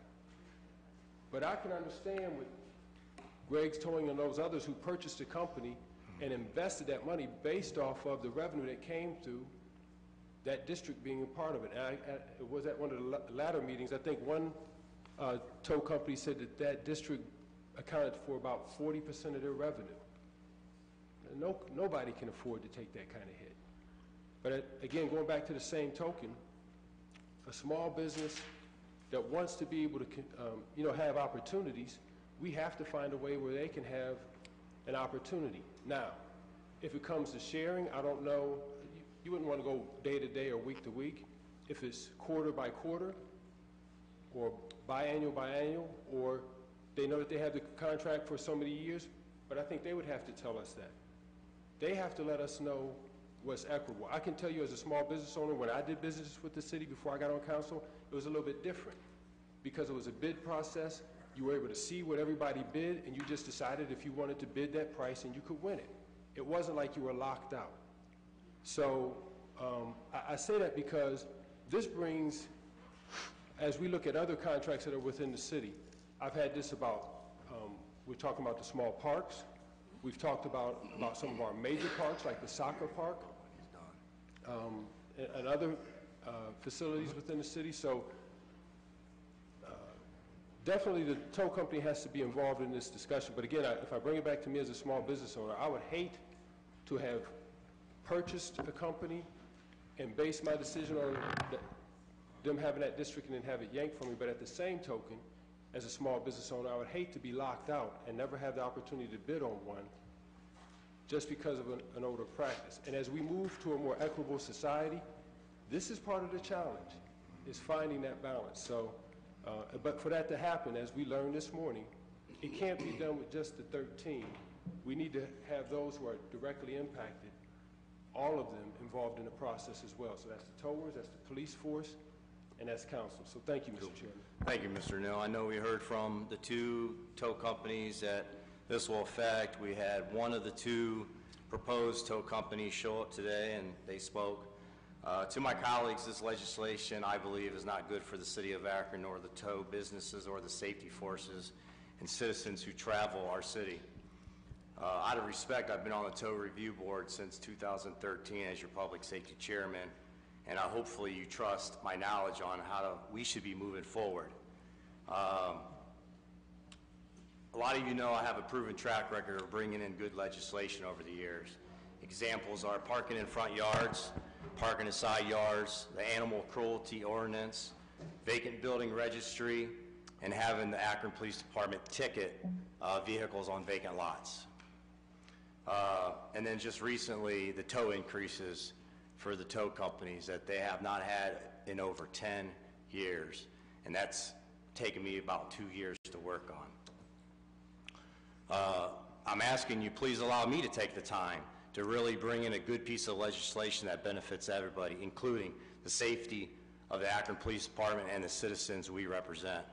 Let me work with the Akron Police Department and the tow companies to find a better solution, not just a draft. With me saying that, I'm asking my colleagues to join me in voting this piece of legislation down, and I will make the motion for an adverse report. Can I get a second? Everybody in favor of adverse report? Aye. Anybody opposed? Can we do a roll call, Mr. Clerk, for an adverse report? Public Safety Committee, Kamer. Aye. Somerville. Swirsky. Sims. No, wait. Aye or? Are you against the adverse report?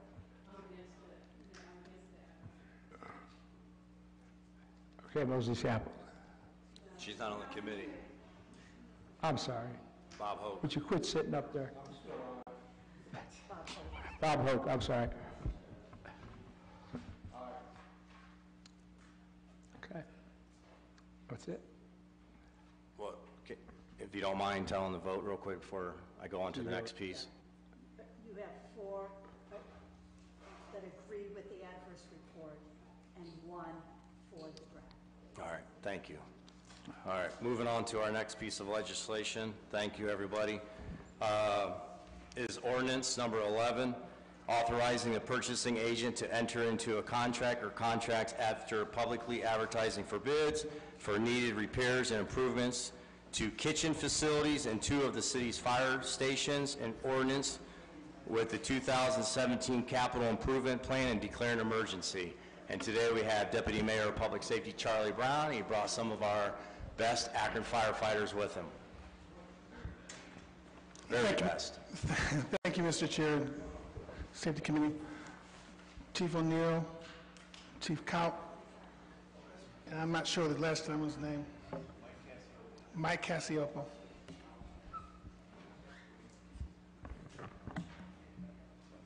Thank you, Mr. Chairman. I'll speak on this real quick and let you guys know what this is. So this is the first year of a... We can't hear you. Yeah. Mr. Neal, can you take your side part? Thank you. Am I good now? Can you hear me? Can you hear me? Now we can. All right. So this is the first year of a program that is to maintain, repair, and replace kitchens in some of our fire stations. You guys are all aware of the problems we have with the actual fire stations needing replacement. This program was to help upgrade our kitchens and some of the stations to get more of a useful life out of the stations that they're in. Myself, District Chief Kaut, and Mike Casiopo, who works for the Akron Housing Rehab Division, He's been instrumental in helping us get these quotes together, get this program together, and pick contractors to do this. The contractor's already been identified.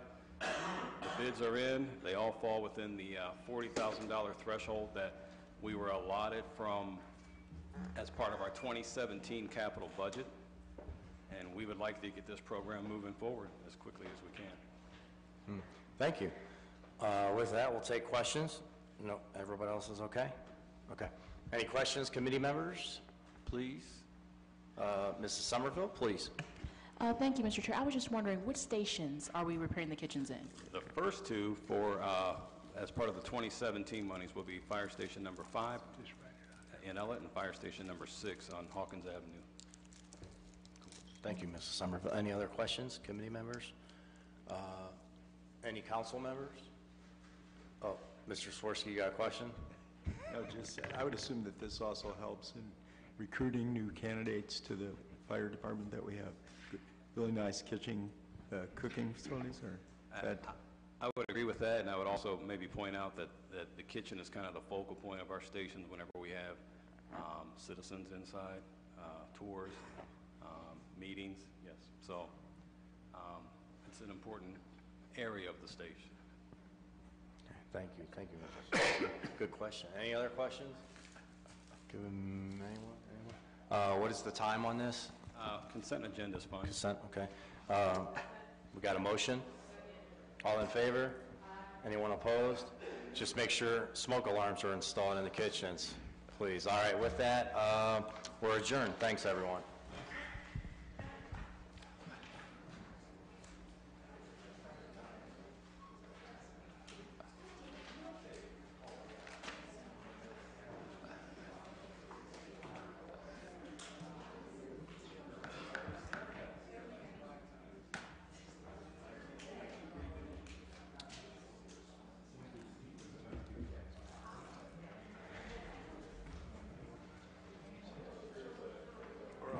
We're not even halfway done.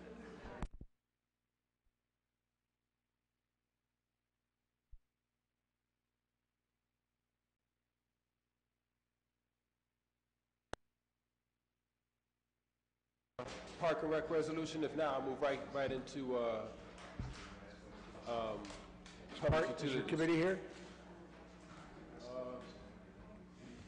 For public utilities, Parks and Rec are next at 2:15, okay? That's just a resolution, and right after that is public utilities, so. Oh, okay. I mean, you just want to go into and wait till at the end of the night for that? Yeah. Yeah, because I don't see Mr. Valley here. Yeah. Yeah. Well, I think that's where it was going.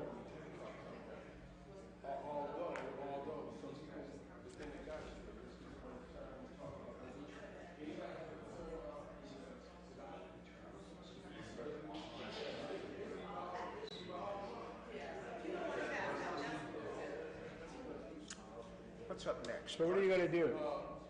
But you're on public utilities too, so public utilities. Park is just a resolution. Not just a resolution.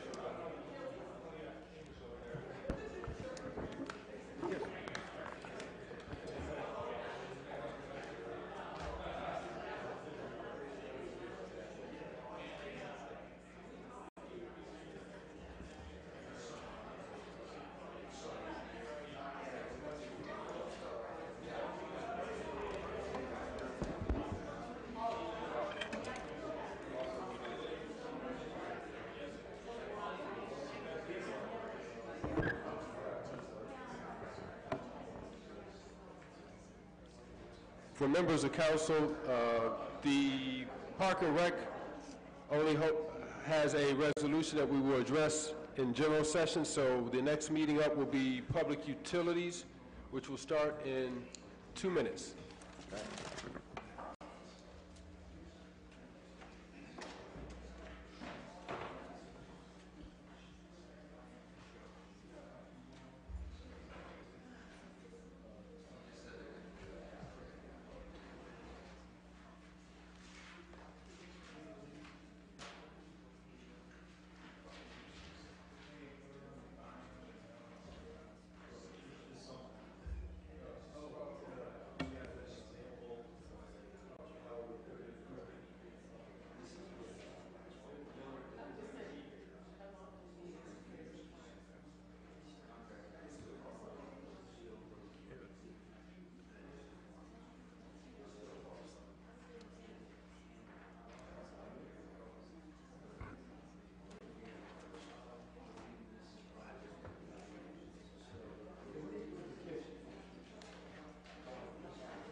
Here's your minutes.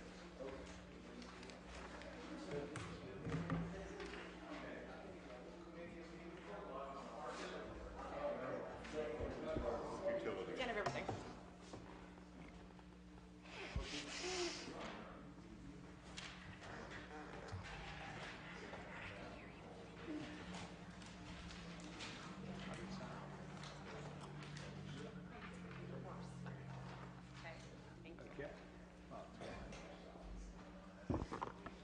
Good afternoon. I'd like to call Public Utilities meeting to order. Present are Kilby, Swirsky, Hoke, and Freeman. We have one piece on the old agenda, which we will continue. We will probably end up filing that and have something to replace it by the end of the year, but just want to make note of that. We also have a new piece of legislation that has come in, and then we'll speak on a continuing discussion regarding the HEAP discount situation that we've been seeing, if we could address. But before us right now, we have an ordinance authorizing the Director of Public Service, without the formality of publicly advertising for bids, to enter, excuse me, let me back up. Sorry about that. If I can please get a motion to approve the minutes from the last Public Utilities meeting. Okay, the motion is second. There's no discussion. All in favor? All right. Thank you very much. Now, we have one piece of new legislation, and that is an ordinance authorizing the Director of Public Service, without the formality of publicly advertising for bids, to enter into a contract for the replacement of the water transmission main between State Route 43 at Ravenna Road in Kent, Ohio, and declaring an emergency. Yes, Mr. Chairman, we are in the process of completing an emergency connection to Stowe, which council approved a while back. As part of that contract, we'd like to extend that contract a little bit to replace this water main, which is frequently breaking on us.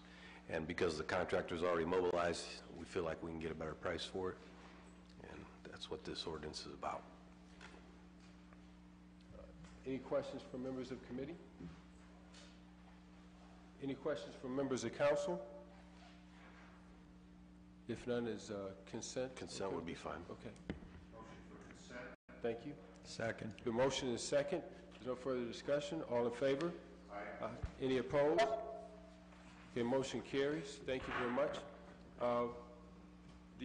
As I stated, we have one piece on the old agenda that we will continue to take time on, but you know, this committee has been meeting and regarding the requests from citizens that have come in asking for the HEAP discount.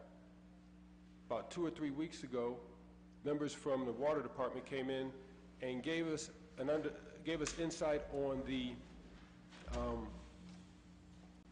debt that we carry in relation to our water bill and how that debt is allocated. I sent out an email stating that we would have a meeting to discuss the proposed solutions that could come about to assist people with the HEAP discount. At our last meeting, which took place on the 27th, or the 20th, no, on the 20th, had asked for the number of persons on HEAP total, those that own homes and those that rent. I'm guessing the administration hadn't had a chance to get us that information.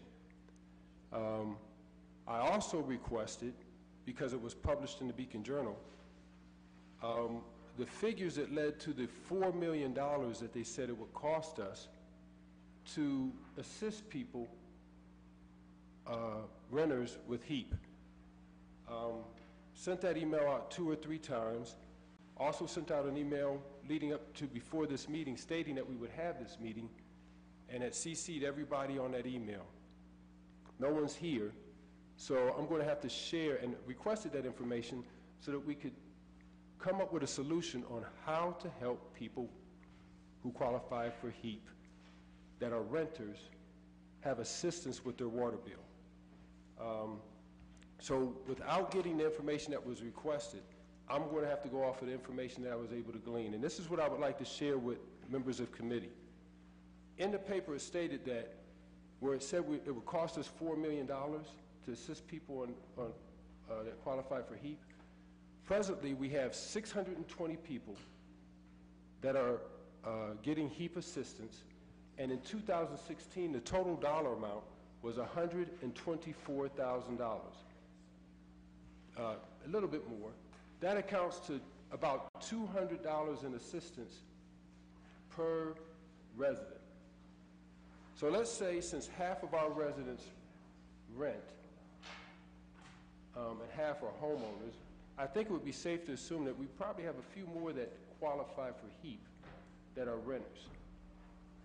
So let's say if we had 1,200 instead of the 620 that would qualify for HEAP. Based on the numbers that were in the paper, that would cost us an additional roughly $250,000 a year to assist people, renters that qualify for HEAP.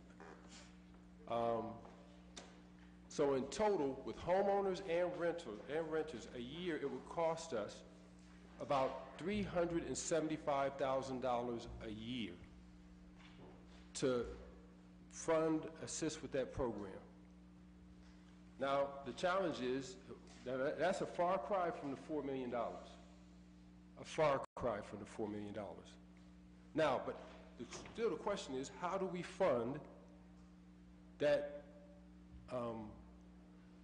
$375,000 a year, of which we're already funding $100,000? So how do we fund that additional $250,000? This is what I would like to suggest. When they gave us the numbers of what we're writing off, if you remember, we're writing off close to 1.25 every year is what we're writing off. We're getting back roughly $800,000 after we turn it over to the county and the county does their collection. So there's a gap of about $325,000 a year that is continuing to be carried on the books. Now, we may get that in year 2, year 3, year 4, year 5. We don't know. This is how I think we can underwrite this cost.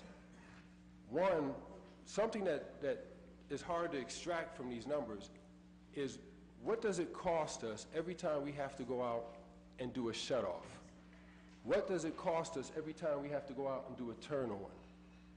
Then what does it cost us administratively just to carry the administrative cost on, sending out the billings, doing the numbers of work just on the delinquent debt?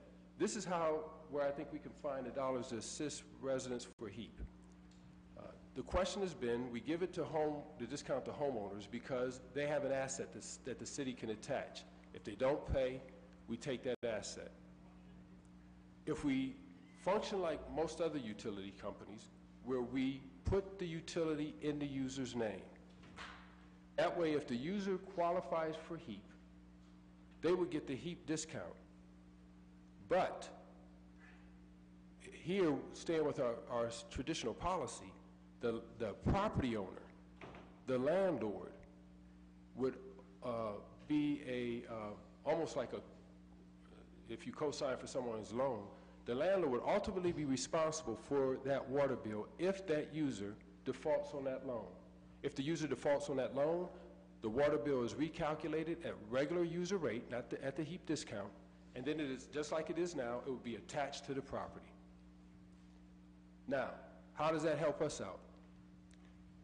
If you look at what we're carrying in delinquent debt, if there's an incentive for people who are on HEAP, one, they would be assisted, because to get the discount, you would have to be current, and you would have to keep up with your payments.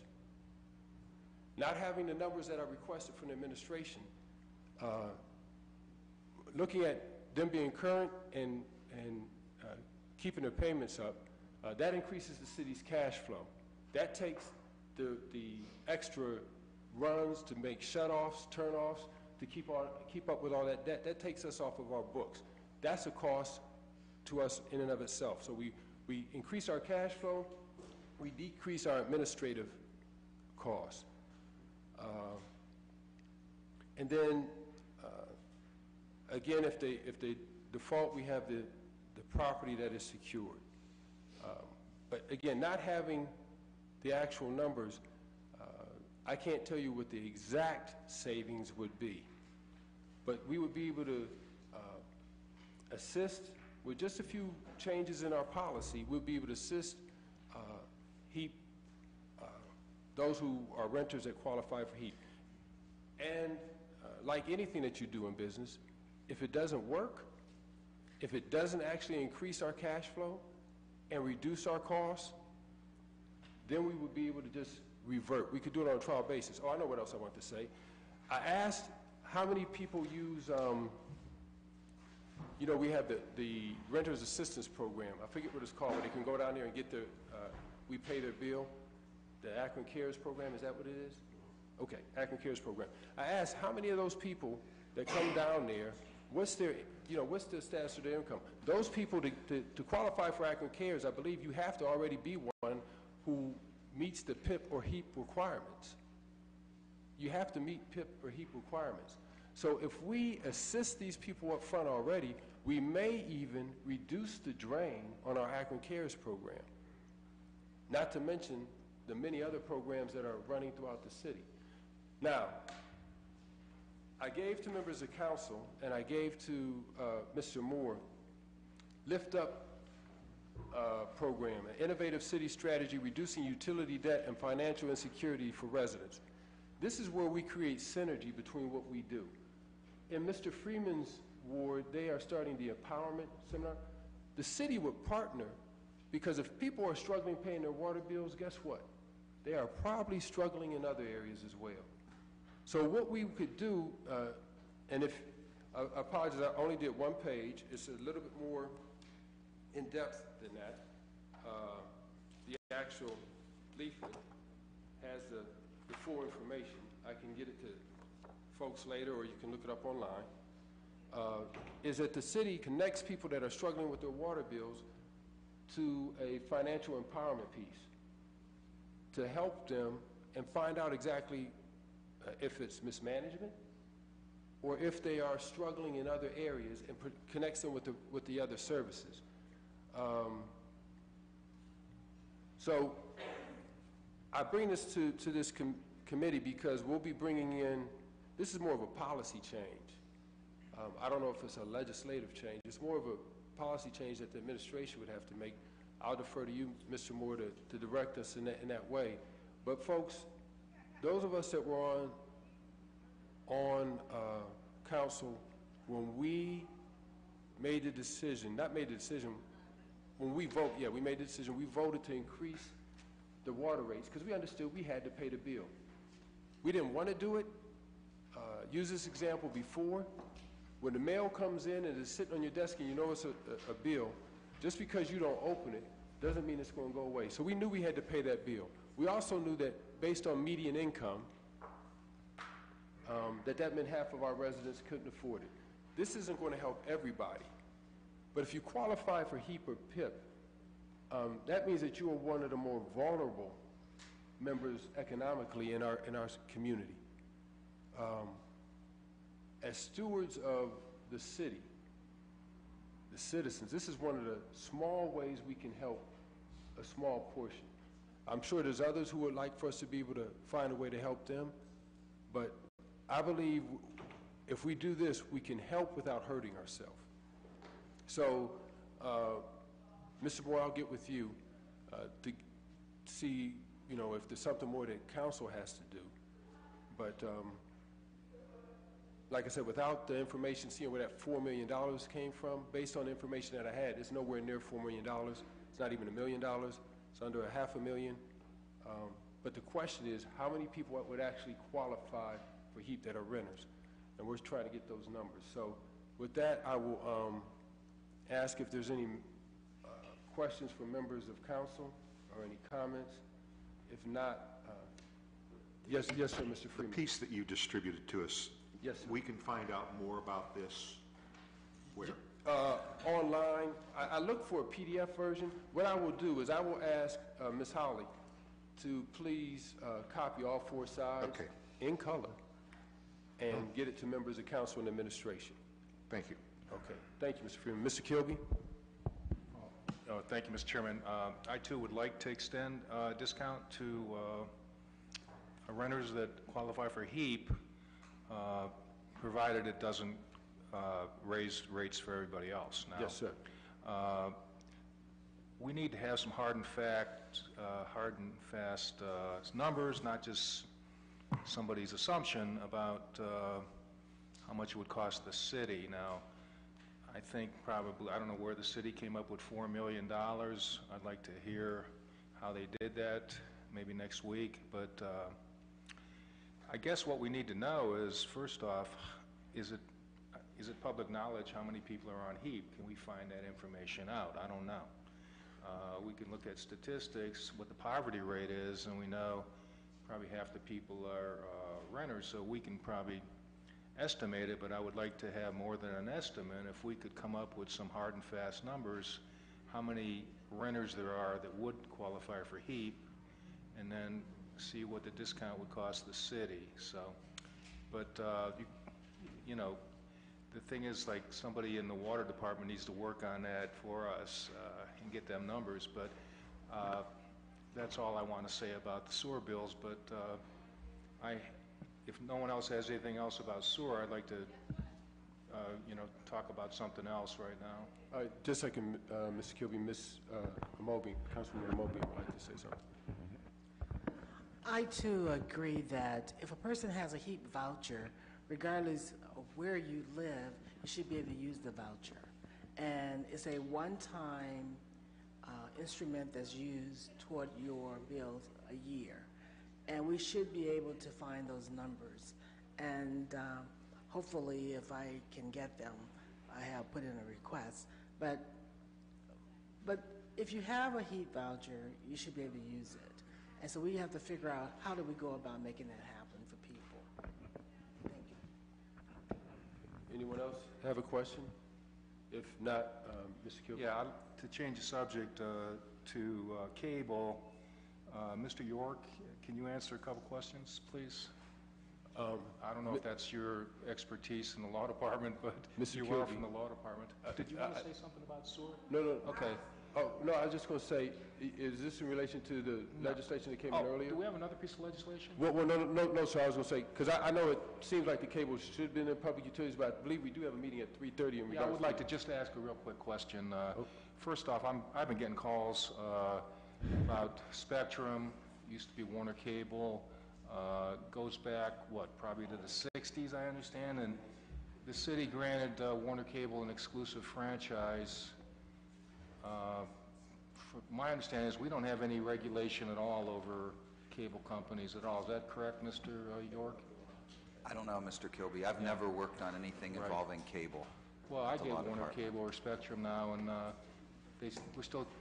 there's something on there, it says franchise fee, which is, if we don't have any franchise, it's just basically a tax, I guess, but we call it a franchise fee. I really do think, you know, we need to look into this a little bit. I think Councilman Fusco suggested maybe public utilities would do that. I'm interested in this to get some answers. I think Spectrum, yeah, there is Jeff. Okay, go ahead, Jeff. Yeah, first let me apologize. Mr. Kilby, I apologize. When you were getting ready to speak, I got cable and cell towers mixed up. I was getting ready to say we had so I apologize. Yes, Mr. Fusco. Yeah, thank you, Chair. We had it scheduled for last week, actually, and had to cancel. So, and I think we mentioned that. So we're going to try to get it maybe next week if we can, schedule a time or early next year in terms of bringing in and I made a phone call into the Warner Cable representative here locally. Spectrum, right. Thanks. Thanks for bringing that point up, Mr. Kilby. And thanks, Mr. Fusco, for clarification. One last thing, the person that is in the law department, that's our resident expert on cable or communications, can that person come, whoever they are, one that would handle this subject? I don't know who that is. It used to be somebody that I think he retired. Okay. You requested for someone... Mr. Montaigne's gone, right? Yeah. Okay. Okay, he used to handle those for us. Okay. Dave Montaigne. Yes, whoever can assist us in that area, that'd be helpful too.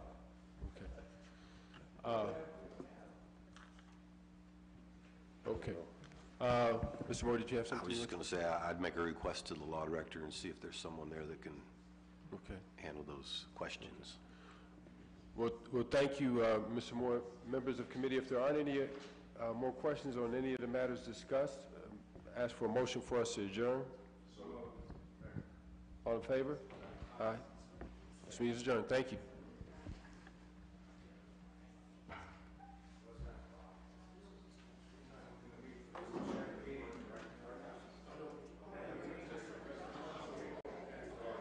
I mean, you have it now 3:30. This meeting.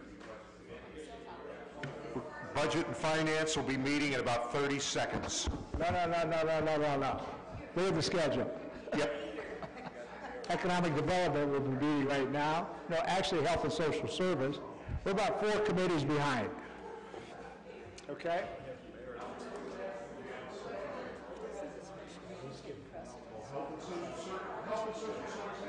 Yeah, special meeting tonight. Today? Parks already met. Public Utilities, Health and Social Services is next. Ms. Clerk, we're next. Whenever you're ready. Okay. Health and Social Services, please. Yeah, but he just...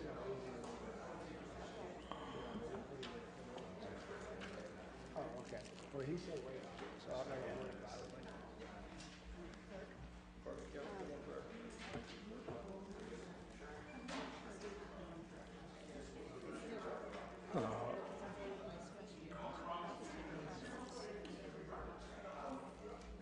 You can't take preference over it.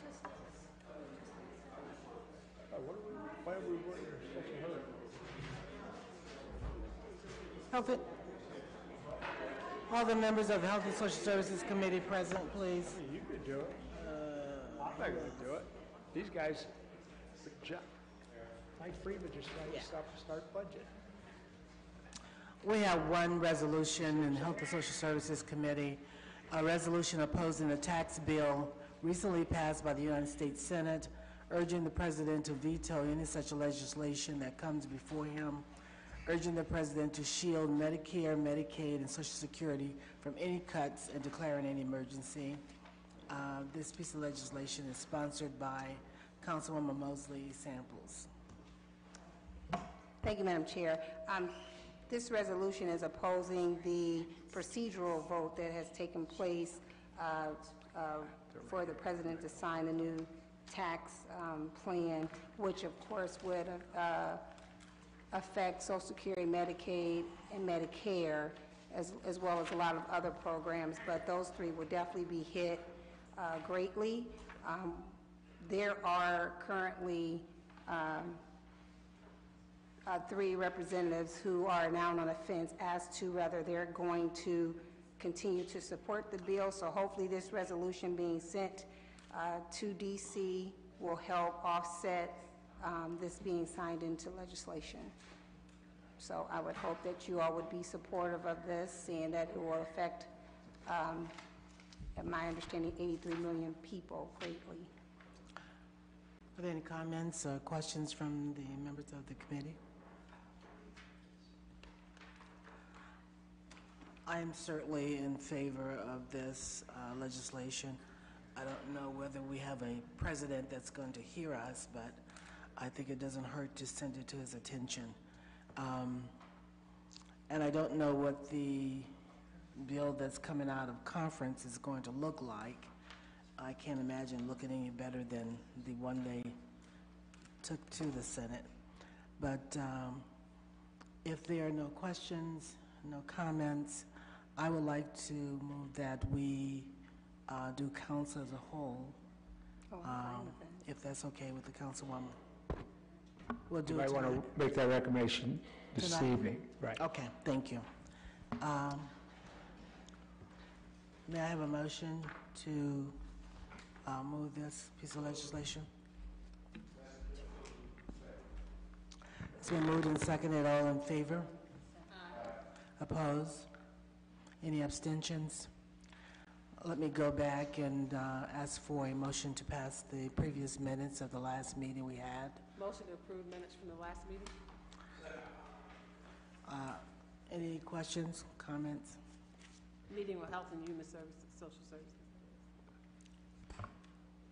All in favor of accepting the minutes? Aye. Opposed? Abstentions? And all members of the committee are present as well. Hearing no further comments or no other issues to come before the committee, may I have a motion to adjourn? So moved. All in favor? Aye. Okay, we are adjourned. Thank you.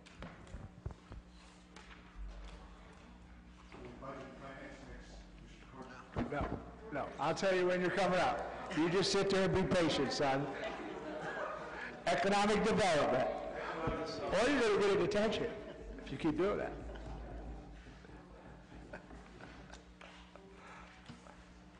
Where is our economic development team?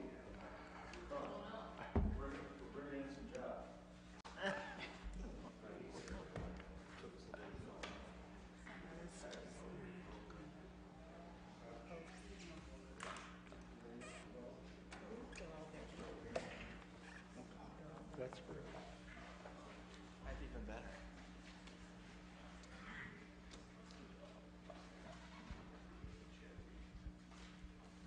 Whenever you're ready, Madam Chair. Okay, we're going to call Economic Development Committee meeting to order.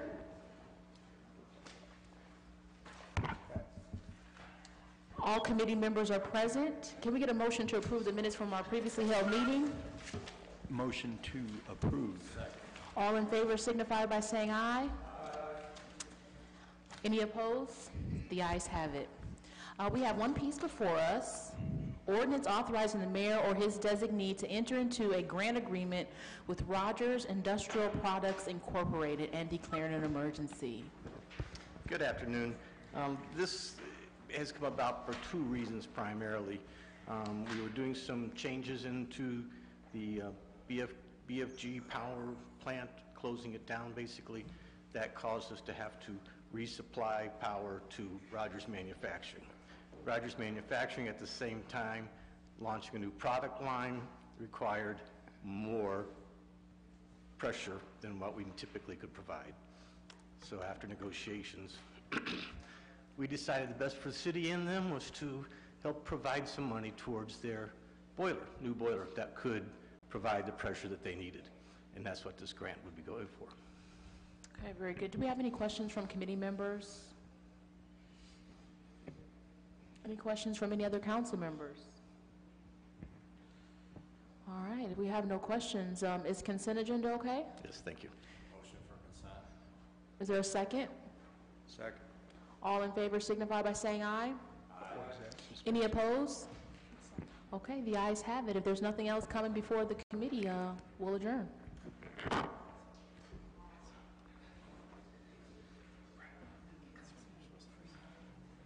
Mr. Freeman, you're up.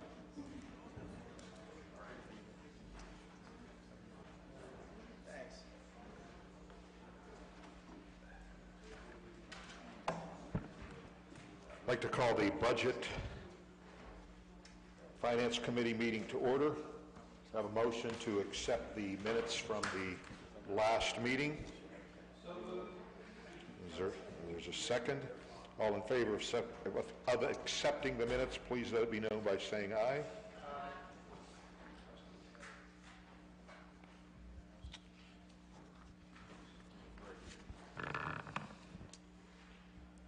Mr. Clerk, I'm having trouble with we have one old piece here. And this had to do with annual appropriation. Trust, did you receive any questions from the body throughout the week? I did not. Okay. And any other questions? We had looked at this piece on appropriations last week. Any questions from the committee or from any other council members? think we would like to move ahead with this. Correct. Okay. You want the, should we suspend the rules or consent agenda? Tell me. Suspend, we just need to get it done. Okay, very good. So if there are no questions, I'm looking for a motion to suspend the rules. So moved. I have a motion and a second. All in favor, let it be known by saying aye. Aye. All right, we will pass that out this evening. All right, we have one new item. This is an ordinance amending, supplementing Title IX, General Provisions, Chapter 104, Income Tax Ordinance, Section 104.03, Purposes of Tax Rate in order to update the codified ordinances of the City of Akron to reflect the additional 0.25% income tax levy pursuant to Section 86E of the Charter of the City of Akron as approved by the voters on November 7th, 2017, and declaring an emergency. Thank you, Mr. Chairman. As you all know, Issue 4 did pass on November 7th. This ordinance will allow us to begin the levy of the increased 0.25% tax on January 1st, 2018. Okay, so our new rate will be 2.5%. Okay. Questions or comments? Mr. Neal? Thank you, Mr. Chair. I was just reading it real quick. It looked like in the legislation that my understanding, I thought it was for capital improvements, but it looked like in the legislation it could be used for operating as well as capital improvements. It can be used for operating for safety forces. Oh, just for safety just for forces? safety forces. Okay, thank you. Thank you. And just one comment I'd have. I trust that in both the capital and the operating budget, will you somehow be able to identify, because that's a thick budget, will you be able to identify these new funds when we look at those budgets? Correct. We will separate these similar to the way that we do with the Community Learning Center 0.25% tax. The issue 4s will be accounted for separately. Excellent. Add to what Steve said there. As the mayor promised, we're going to be putting out that report every year about how the Issue 4 funds are spent. We felt that this year, since obviously the voters just approved it, we wanted to put out a report as we put it in the budget, just so people could see what our plan was for 2018. So not only will that be split out for you, but we will have something that will be distributed citywide, just to let people know this is where, you know, those Issue 4 funds are specifically going to go towards police, fire, and roads, split out that way. Fantastic. Thank you. So any other questions or comments? So motion to suspend the rules. Have a motion and a second. All in favor, let it be known by saying aye. Any opposed? All right, we will pass that out this evening, and if there's no further business to come before us, we will adjourn. Thank you. And in about 2 minutes, we will have our special meeting. So if you want to take a quick break there, we'll come back for our special meeting.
What is?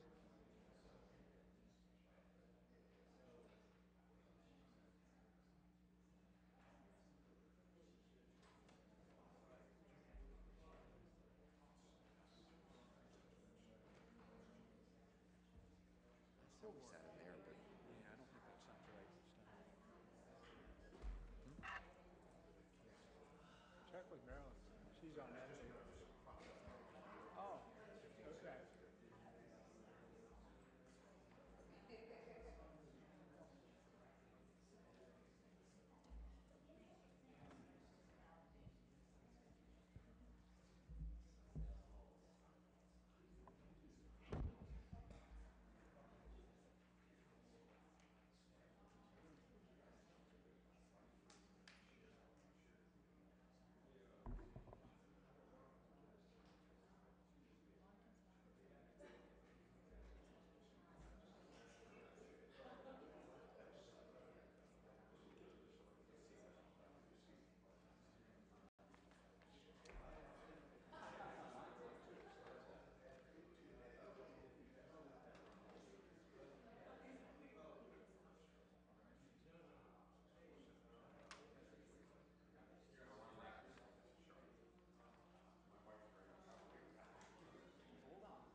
right, we're going to call the meeting of the Committee of the Whole to order. And probably be easier, for the record, who do we not have? So we have, for the record, we have Councilman Fusco, Councilman Hoke, Councilman Milkovich, Councilman Kamer, Councilman Swirsky, Councilwoman Somerville, Councilwoman Sims, Councilman Kilby, Councilman Neal, and Councilwoman Mosley Samples, and did I call Linda's name? Oh, Councilwoman Amobian. So, and maybe we have everyone, I don't know. But we last week visited this item on the lease for our telecommunications, and I am going to turn this over to Mr. Hardy. Thank you, Mr. Chair, members of the council and committee. We had a very, very good and thoughtful discussion last week about this particular piece of legislation. Throughout the week, both the law department taking the lead and others answered many questions, hopefully satisfactory. And so tonight, or this afternoon, we're asking Committee of the Whole to consider suspension of the rules and passage this evening in order to effect the transaction by the end of the calendar year for the reasons we laid out last week. Still here, as you can see, Director Diane Miller-Dawson is here, as well as Brian Angeloni. We can answer questions as well right here if council has any. All right, we'll open up to any questions from any of the council members to be directed to our parties behind us here or to Mr. Hardy. We would give you opportunity at this time. Yes, Ms. Sims? Thank you, Mr. Chairman. I think I understand the piece far better than I did last week, but I'm still a little queasy about 50 years. But in response to the inquiry about best practices, I know we got some information about what an attorney said. I was actually looking specifically, I thought we would get a city or a municipality who has done this that we could have been able to see. But outside of that, I guess that was my, I didn't expect. I appreciate the Attorney Angelini's response, but I thought there were specifics we were bringing back relative to a municipality. Sure. I can let Brian speak to that as well. I can tell you, again, as we spoke last week, countless numbers of municipalities across the country have enacted similar transactions. We went with the response we did in part, and I'll let Brian speak for himself, because our attorney, that is the city's outside counsel on this, representing us, has done so many of these that we thought his expertise would be the best foot forward on this. We certainly could try and seek actual agreements. Those are not always easy to get in a quick fashion, but we can certainly still try and get those if you're interested. But we hope that we've answered the 50-year question sufficiently, but I invite Brian up to make any other comments. Thank you. Councilwoman, I think that the short answer to that is, in terms of specifics for cities, I did reach out to our council to talk to him. Really, it boils down to, we would likely have to do public records requests with respect to those jurisdictions in order to do that. And I think with the time constraint of what we're looking at the year end, we could certainly look to provide counsel with that. But really the answer to the question, again, is that there is a range of options. But really, the standard practices, as it appears to be, are anywhere from 50 years in perpetuity. So almost really what is tantamount to a sale of the actual real estate. Here we went the opposite way. We went to the lower end of the spectrum, which was the 50-year, which we thought was still long enough where we would get the maximum value for the assets, while at the same time retaining a reasonable time period to get the leases back eventually. So that's really the short answer. And as Mr. Hardy pointed out, it really was upon the advice of counsel, who's an expert in that field. So that's pretty much as I can tell you. The only thing I would add to that too, if it pleases the group, is that I think we also were mindful of what the asset was we were trying to monetize. So we retained ownership of our land. That is not always the case, as Mr. Angeloni just pointed out. We also retained our ability to,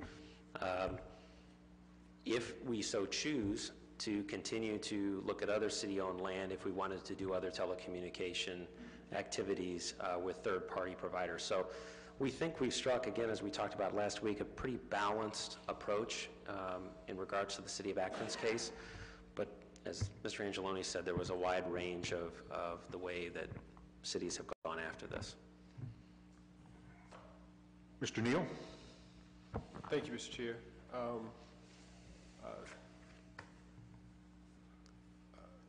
Don't know where to start. I understand everything that we're doing. It did open up more questions for me.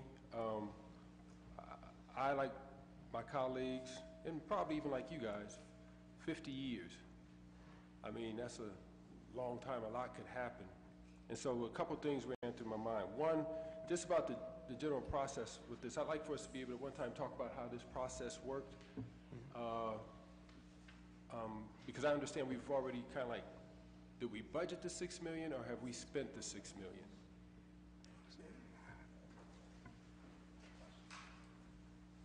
Thank you. It was a part of our 2017 budget. Okay, but we didn't, it's in the budget, but we didn't spend it, or? But technically, our plan is to spend that money. So if we have not spent it today, our plan is to spend the money. Okay, so we can have some conversation about that. And when it made me just think of our total assets of the city. So in directly related to this was one of the things that came to mind. And Mr. Hardy, I'm glad that you said we maintained our property rights, mineral rights, because I called somebody that was not a title deed person. I said, well, when you own a piece of property, what do you own? They said you own it to the core of the earth, to the height of the heavens, technically. So do we keep our air rights for that area as well, or? Yeah, the leases actually call out very specific spaces on which they can actually place the equipment and things like that. There are certain height restrictions and things like that in play with the standalone towers as well. Okay, thank you. And the reason why I asked, which leads me to my next one, and I know we get something like $400,000 a year right now from the leases, correct? Yeah, we get roughly, I think we said approximately $500,000. There's two sources of revenue, one being sort of the baseline contractual lease agreement, which you can count on year after year after year. That's what you agree to. Then, depending on technology, oftentimes there might be what are called co-location fees, which you can never count on. They sometimes come, they sometimes go, based upon, again, the third party's willingness to put different things on the pole itself. So we approximate $500,000 a year. Okay, thank you, because this leads me to my last part. When we talk about community benefit, and I know we had asked the company about that, as we ask every company, what's the community benefit? But I thought, what about us as far as a city? What is the community benefit that we could establish? And it could be even in partnering with someone that has the intellectual capital of knowing how to leverage this type of thing, because $500,000 on $10 million investment is just a 5% return. When you've got $10 million, you better bet they're looking for better than a 5% return if it's invested. So this is where I'm coming from with this. We know if we take that $5 million, and if that's in our reserves, we're not planning to spend that anyways. We're just saying, hey, we've got this money, and it's in the bank. It's our rainy day fund. We don't plan on having to touch it. Now that I don't know where our present $5 million is invested, and I don't know what our present return on that is. I would like for us to get an understanding. Now, as a government, once those dollars come into us, we may be restricted on how we can invest them. So this is the point on what I want to make. Since we don't have them yet, can we look at having an intimate relationship with an entity, changing this thing? If they know how to do better than a 2% bond return with this asset, where we take those other dollars, let them invest them in such a way where we continue to get our $500,000 a year. Because again, on 5 million, now you're just talking about a 10% return. I know that's harder to glean, but when you're talking that kind of money, it's like anything. When you go to the bank and you only have $100 to put in there, you're lucky if they don't give toasters anymore. But you know, the more you have, the more the bank opens up, or the more investment opportunities open up to you, and the more is made available. Certain things are restricted from the average person because the average person doesn't have the acumen to be able to make those type of investments. But if we're talking about, you know, this type of dollars, I'm saying before it comes into us, can we look at restructuring this deal to where we're getting a greater return? Because I'd rather get $500,000 for money that's going to be in our reserves anyways for 50 years and turn that into $25 million. We are limited on what we can invest in. No, I know we are, but they're not. If we structure the deal with the company in such a way, again, it's all in how you write the deal. We just change the deal, and we get more back. That's what I'm saying. I know when it comes to us, we're restricted. Right, very restricted. I know we are. But we're making a deal with, so if we entrust them to have, to be a partner with us on that asset, as we move, now we've talked about this, we're moving to a smart government. Smart cars, pretty soon cars will be driving up to our front yards and nobody will be in them. Well, the cell towers, I think, are going to play some kind of a role in that. That kind of technology is going to play some kind of role. So if we're going to be that intimately joined at the hip, let's look at how we can leverage this asset in a greater way. Because once it comes into us, you're right, we're restricted. But again, we have a deal on the table. I don't know if we want to go back and restructure it. The other thing I was going to say is the city typically keeps the money short because we don't know when we're going to need it, or we're not planning on using it immediately. It needs to be kept short. I understand that, but what I'm saying is this. Presently, we have an agreement where we know we get $400,000 to $500,000 a year. $400,000 to $500,000 a year. We have an opportunity to do something that's unique and leverage this asset to get even more back. And we don't, you know, and this is something we have to look at every asset that we have. It's not here yet. It's a deal. Any deal can be negotiated as long as they know that the deal is going to be made. It's a matter of any relationship is only as good as the two people who are involved in that relationship. What I'm saying is we have an opportunity to take $11 million and turn it into a lot more. But once that money comes into the city, we're hit. We are restricted to what we could do with it. So that's just, I mean. I need to interrupt for one moment because I have to turn the chair over to Ms. Somerville. Okay, thank you. And so thank you, Mr. Chair. And I'll stop. I mean, I look at this. You only get these kind of opportunities once in a lifetime to make these type of deals. And I agree with what we're doing, but we only had and that's why I asked if we can have these discussions in the future much longer, because we've only had a week to think about this thing, and I'm not able to get all the information back that I'm trying to get back. But just knowing, if you've ever been blessed to have, well, all of us are hopefully get a tax return back, you want to make the best that you can with that, because you know you got to wait hopefully another year to get something back. This right here is even greater than that. So that is my concern. For me, that is a way for us to leverage that 50 years, having a relationship with a company. Yeah. So let me respond to that. I've jotted down a few different things. So the first is, and I think we had a really good discussion together last week about what other opportunities might there be to appropriately monetize city assets as a revenue stream for the city. And I agree, and I think we agree that this is really, again, chapter and verse from the Blue Ribbon Task Force. This is our first real attempt at doing some of these things. We could and should have conversations about other opportunities, and we can do so.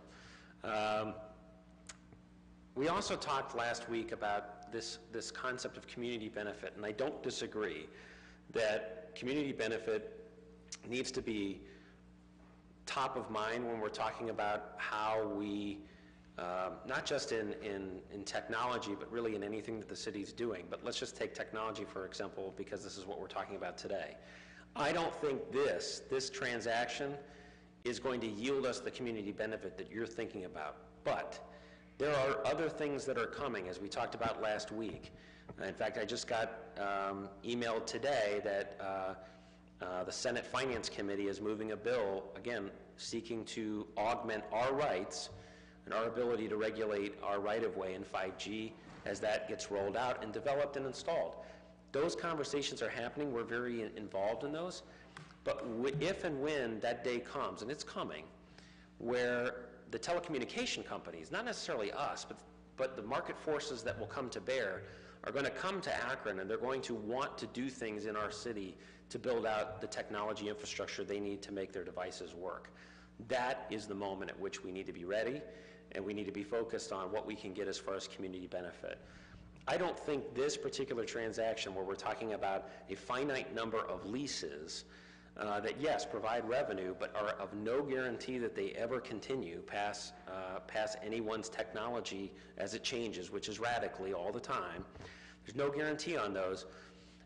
This isn't that transaction to really have that conversation in my mind, but I do think it's a conversation that we need to have on the larger telecommunications front.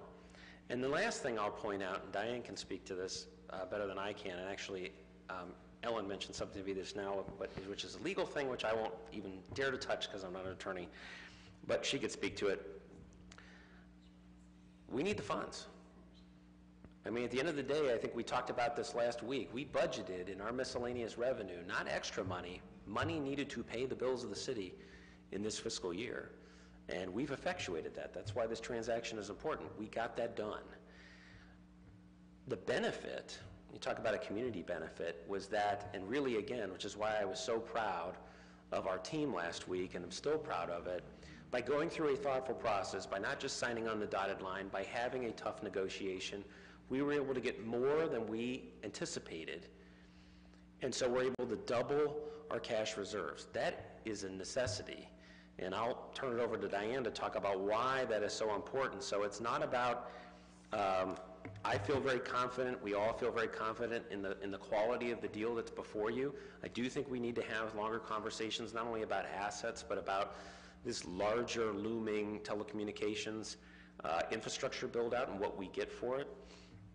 But at the end of the day, we had always planned on doing this, and because of the thoughtful process that our team took, we were able to get more for the citizens than we thought we would, and double our cash reserves, getting us further down the line to that GFOA recommendation. I don't know, Diana, if you want to.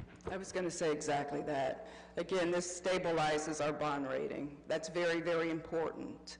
I mean, it doesn't upgrade us to any certain extent, but it keeps us where we are. It doubles our cash reserves. That's very important. It'll help us if there's a rainy day. It'll help us. We'll have some money that we can actually tap to help us pay our bills. And then I'll ask Madam Chair, Ellen just had a moment. Sure. I just wanted to respond to Councilman Neal's suggestion. I think I understand what you're proposing as far as not having the funds come into the city's exact possession, but having it be invested by this third party. Legally, it doesn't matter whether the funds touch our general fund or not. If we have control over them and they're public dollars, we can't invest them with a private company in that way. Actually, the Ohio Constitution prohibits that because there's obviously risks involved, which goes back to, you know, the strictures. It's an interesting idea, but actually it doesn't legally make any difference. We wouldn't be allowed to do that, although it was very creative. So something to be talking about and thinking about and trying to be as creative as we can, but that exact issue has come up before, and there are prohibitions in the Constitution regarding our investing funds in that way. So. Thank you so much. Do you want to resume your position as chair? I see you're back in your seat at this moment. I will relinquish it over to you. And you have a couple questions on the floor, Councilman Neal and Mr. Neal, thank you. Thank you, Mr. Chair. And trust me, I understand a little bit. I understand once they hit our hands, we're restricted. But that goes back in how you write up the deal. I'll speak on the level of understanding that I have.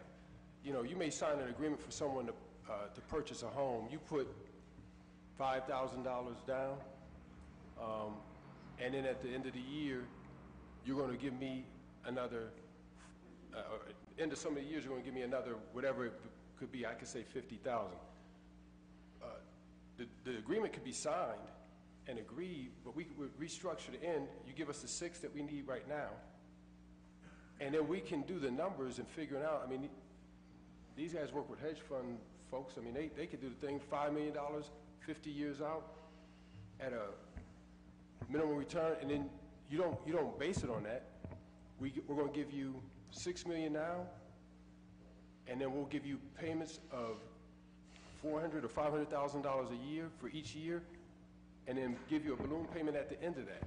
I'm saying you just write the deal that way. It's how you write the deal. It's not tying up the city's assets in any other kind of way. And I know it may be too late to do it now. This is my thing is just 50 years is a long time. For us to bring the money into our coffers, and it's reserves, we're not going to touch it anyways. So we're talking about that $5 million difference, not the $6 million, the $5 million difference. Certainly.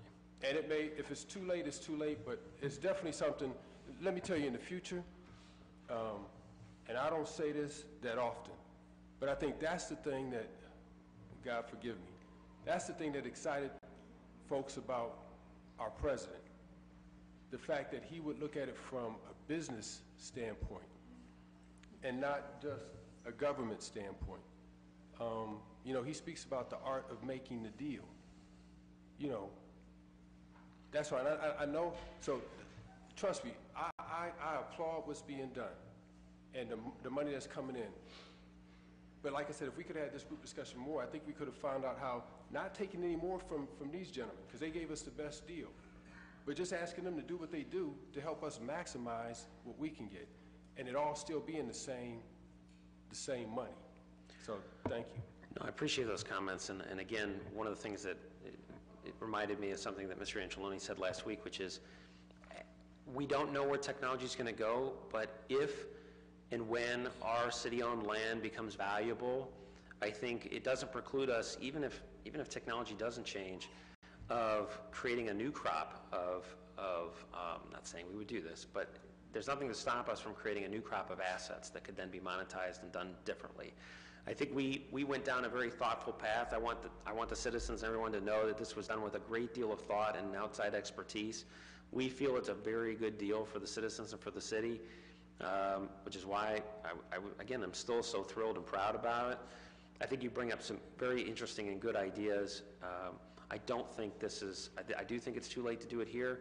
I also don't know if this is the right transaction, but I think we had, based upon the discussion last week and the discussion now, I think we're thinking about it, in my own opinion, thinking about it in the right ways. We just need to continue the conversation as this thing evolves. Thank you. Ms. Posey Samples? Thank you. Just one question. First, thank you for getting back to me on my question that I sent over to you so quickly. One other question I have is, in 50 years, many of you all will not be here. I plan on being here. I'm planning on being here. I plan on being here. Will they be able to? Maybe not here, maybe not at this podium, but yeah. Probably not down here, right? Will they be able to sublease out? So say we lease all these to them and say come 15 years down the road, they're like, this is not what we thought it would be. Is there a clause that has, where they have to come back to us, or they're allowed to sublease out? I'm sorry, could you just repeat that for me just one more time, make sure I'm clear? So subleasing. Okay. Is there a clause in there where they're able to sublease? So say there's this lease and it goes on 15 years down the road and they feel like this is not a good fit for their company. Yes. Do they have to come back to us to say this is not a good fit for us, to see if we want to resume responsibility again, or can they go out and sublease to a third party? Yeah, so really there's a couple things in play there. First of all, there is no, we typically refer to it as a right of first refusal, where if you're going to sell it, we have to go to you first and make you the same offer that we're getting from somebody else. There is no right of first refusal in there. So they would have the right to go ahead and transfer their rights under that 50-year agreement. There are certain consent and notice provisions in there. So there is a notification clause where they would have to let us know that that's what's happening. In addition to that, whoever they would transfer it to, there are certain restrictions on who that party could be. They have to be a certain reputable type of company and things like that. There are also some restrictions in the sense that they have to transfer all of the responsibilities and rights to that party. So it's the whole ball of wax goes with the next buyer too. So it's not like they could pieces, parts things and somehow change the deal for somebody else. It's kind of the whole thing would be transferred to a new party. They would have the exact same responsibilities and they would be subject to the same restrictions. Ms. Sims? So well, I'm not really sorry as much as I am. I wish we were earlier on in the conversation, and I probably would have not so many questions. I'm surprised as we think about the digital divide in our city that we weren't thinking about this even in this deal. I know it doesn't seem like a direct connection, but certainly it seems like we should have been able to derive some benefit to try and address that. But I guess my long-term concern is I just can't imagine someone come pay $11 million and not see the future of the sites that we have. I know we can broker some deals with the remaining sites that we have that are on public property, but these are prime sites in the city, and I think that's of course why we have people, we're only looking at 15 and not the whole gamut. So again, I do really appreciate all of the information that we've gotten. I do think there was some due diligence done in this matter, but again, it's unfortunate that we don't see other plans, so we could see even if there were some kind of deals able to be brokered, not maybe exactly like Councilman Neal talked about, but maybe something like that, where we could have done something a little different, that we could have derived greater benefit from the sale over that 50-year lease, since it has to be 50 years. So I guess I respectfully take issue with that we didn't think about the digital divide. I personally think about it every day. This whole smart city thing is something that's in my portfolio, and I feel very deeply about it. This is not where the rubber meets the road for the digital divide. This is the sale of leases on cell towers and cellular technology that's on our land. There's a market for it, which is why we went towards it. We were trying, and we will continue to try and find creative ways to increase our financial capabilities without having to go always to the rates and the fees and everything else. This is one of those, but I strongly take issue with that we didn't think about the digital divide. We think about it every day. This isn't the deal that's going to get to where we want to go on that. This is a very straightforward, market-driven transaction. There are industry standards for the 50 years. We hired outside counsel. We didn't do some due diligence. We did a lot of due diligence to get to this moment, a lot of it. We had outside expertise come in that have done dozens and dozens of these transactions on behalf of cities, not on behalf of the industry, representing cities, to make sure that we had industry standards in place.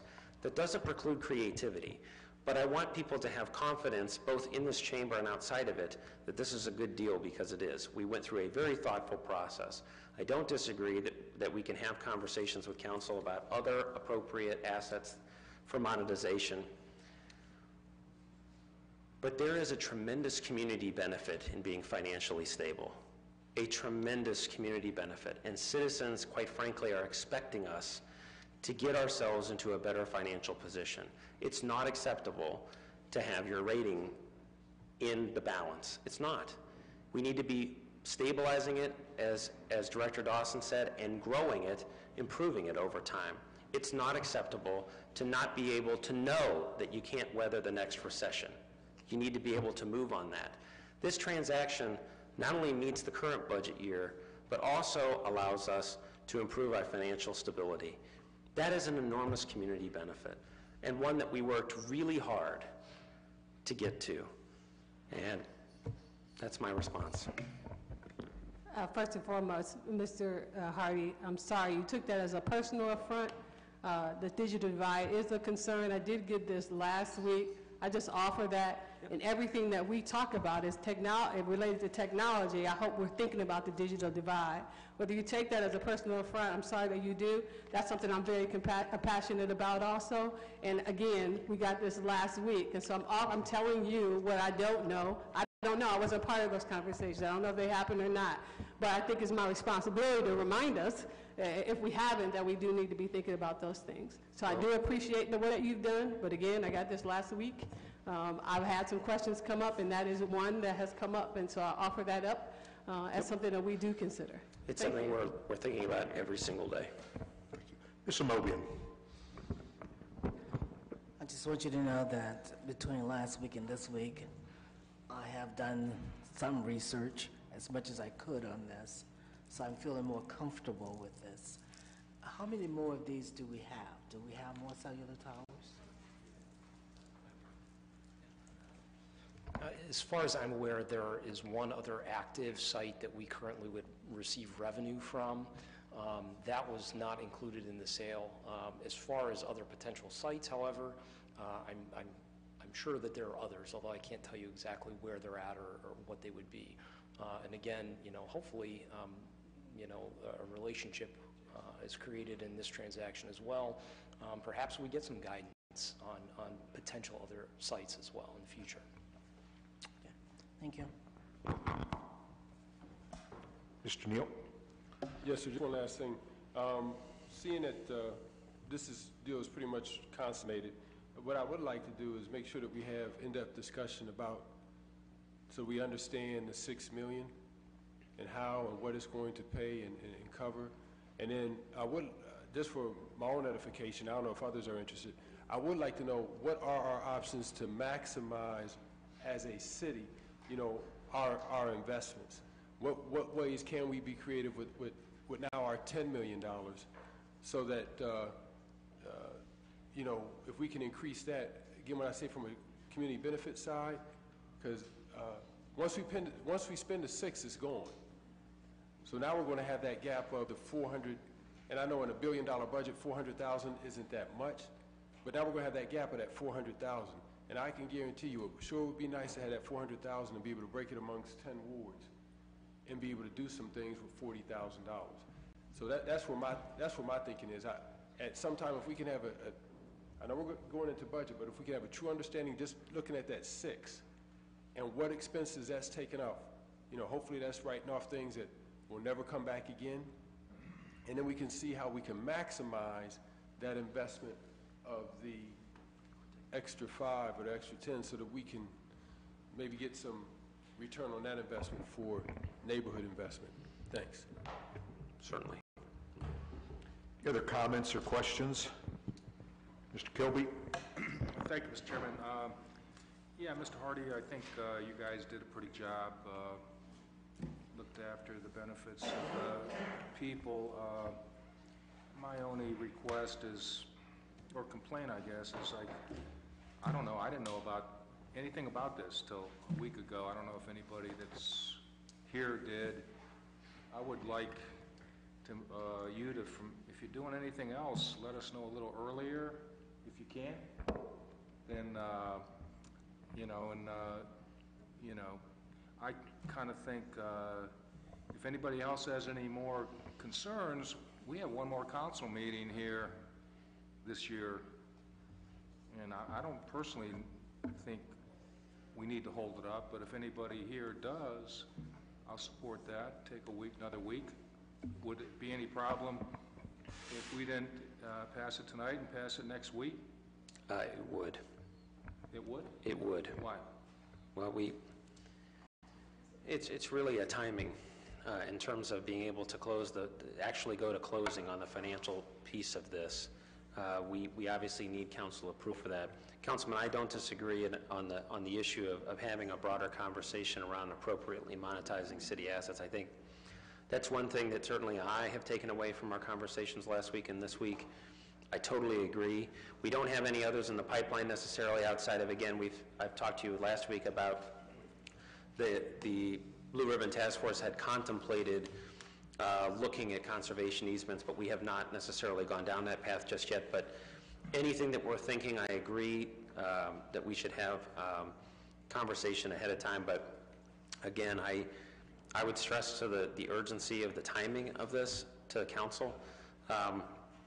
Again, you should have faith in the fact that this was thoroughly negotiated and vetted. This was not come at willy-nilly. We thought about this the whole way through. But your point is well taken, Councilman, that a broader conversation is needed as we go through these projects, and again, we're happy to have that. Okay, thanks. So would someone like to offer a motion that we suspend the rules? Is that what we're asking for? Okay, Ms. Amobian has a motion that we suspend the rules. Second. And there is a second. Okay, the committee, all in favor of suspending the rules, please let it be known by saying aye. Aye. Aye. Any opposed? Very good. Thank you so much. And just a word from a ward meeting that I had this week. Somebody told me to pass it along to the mayor. Said, tell him thanks for not spending it all.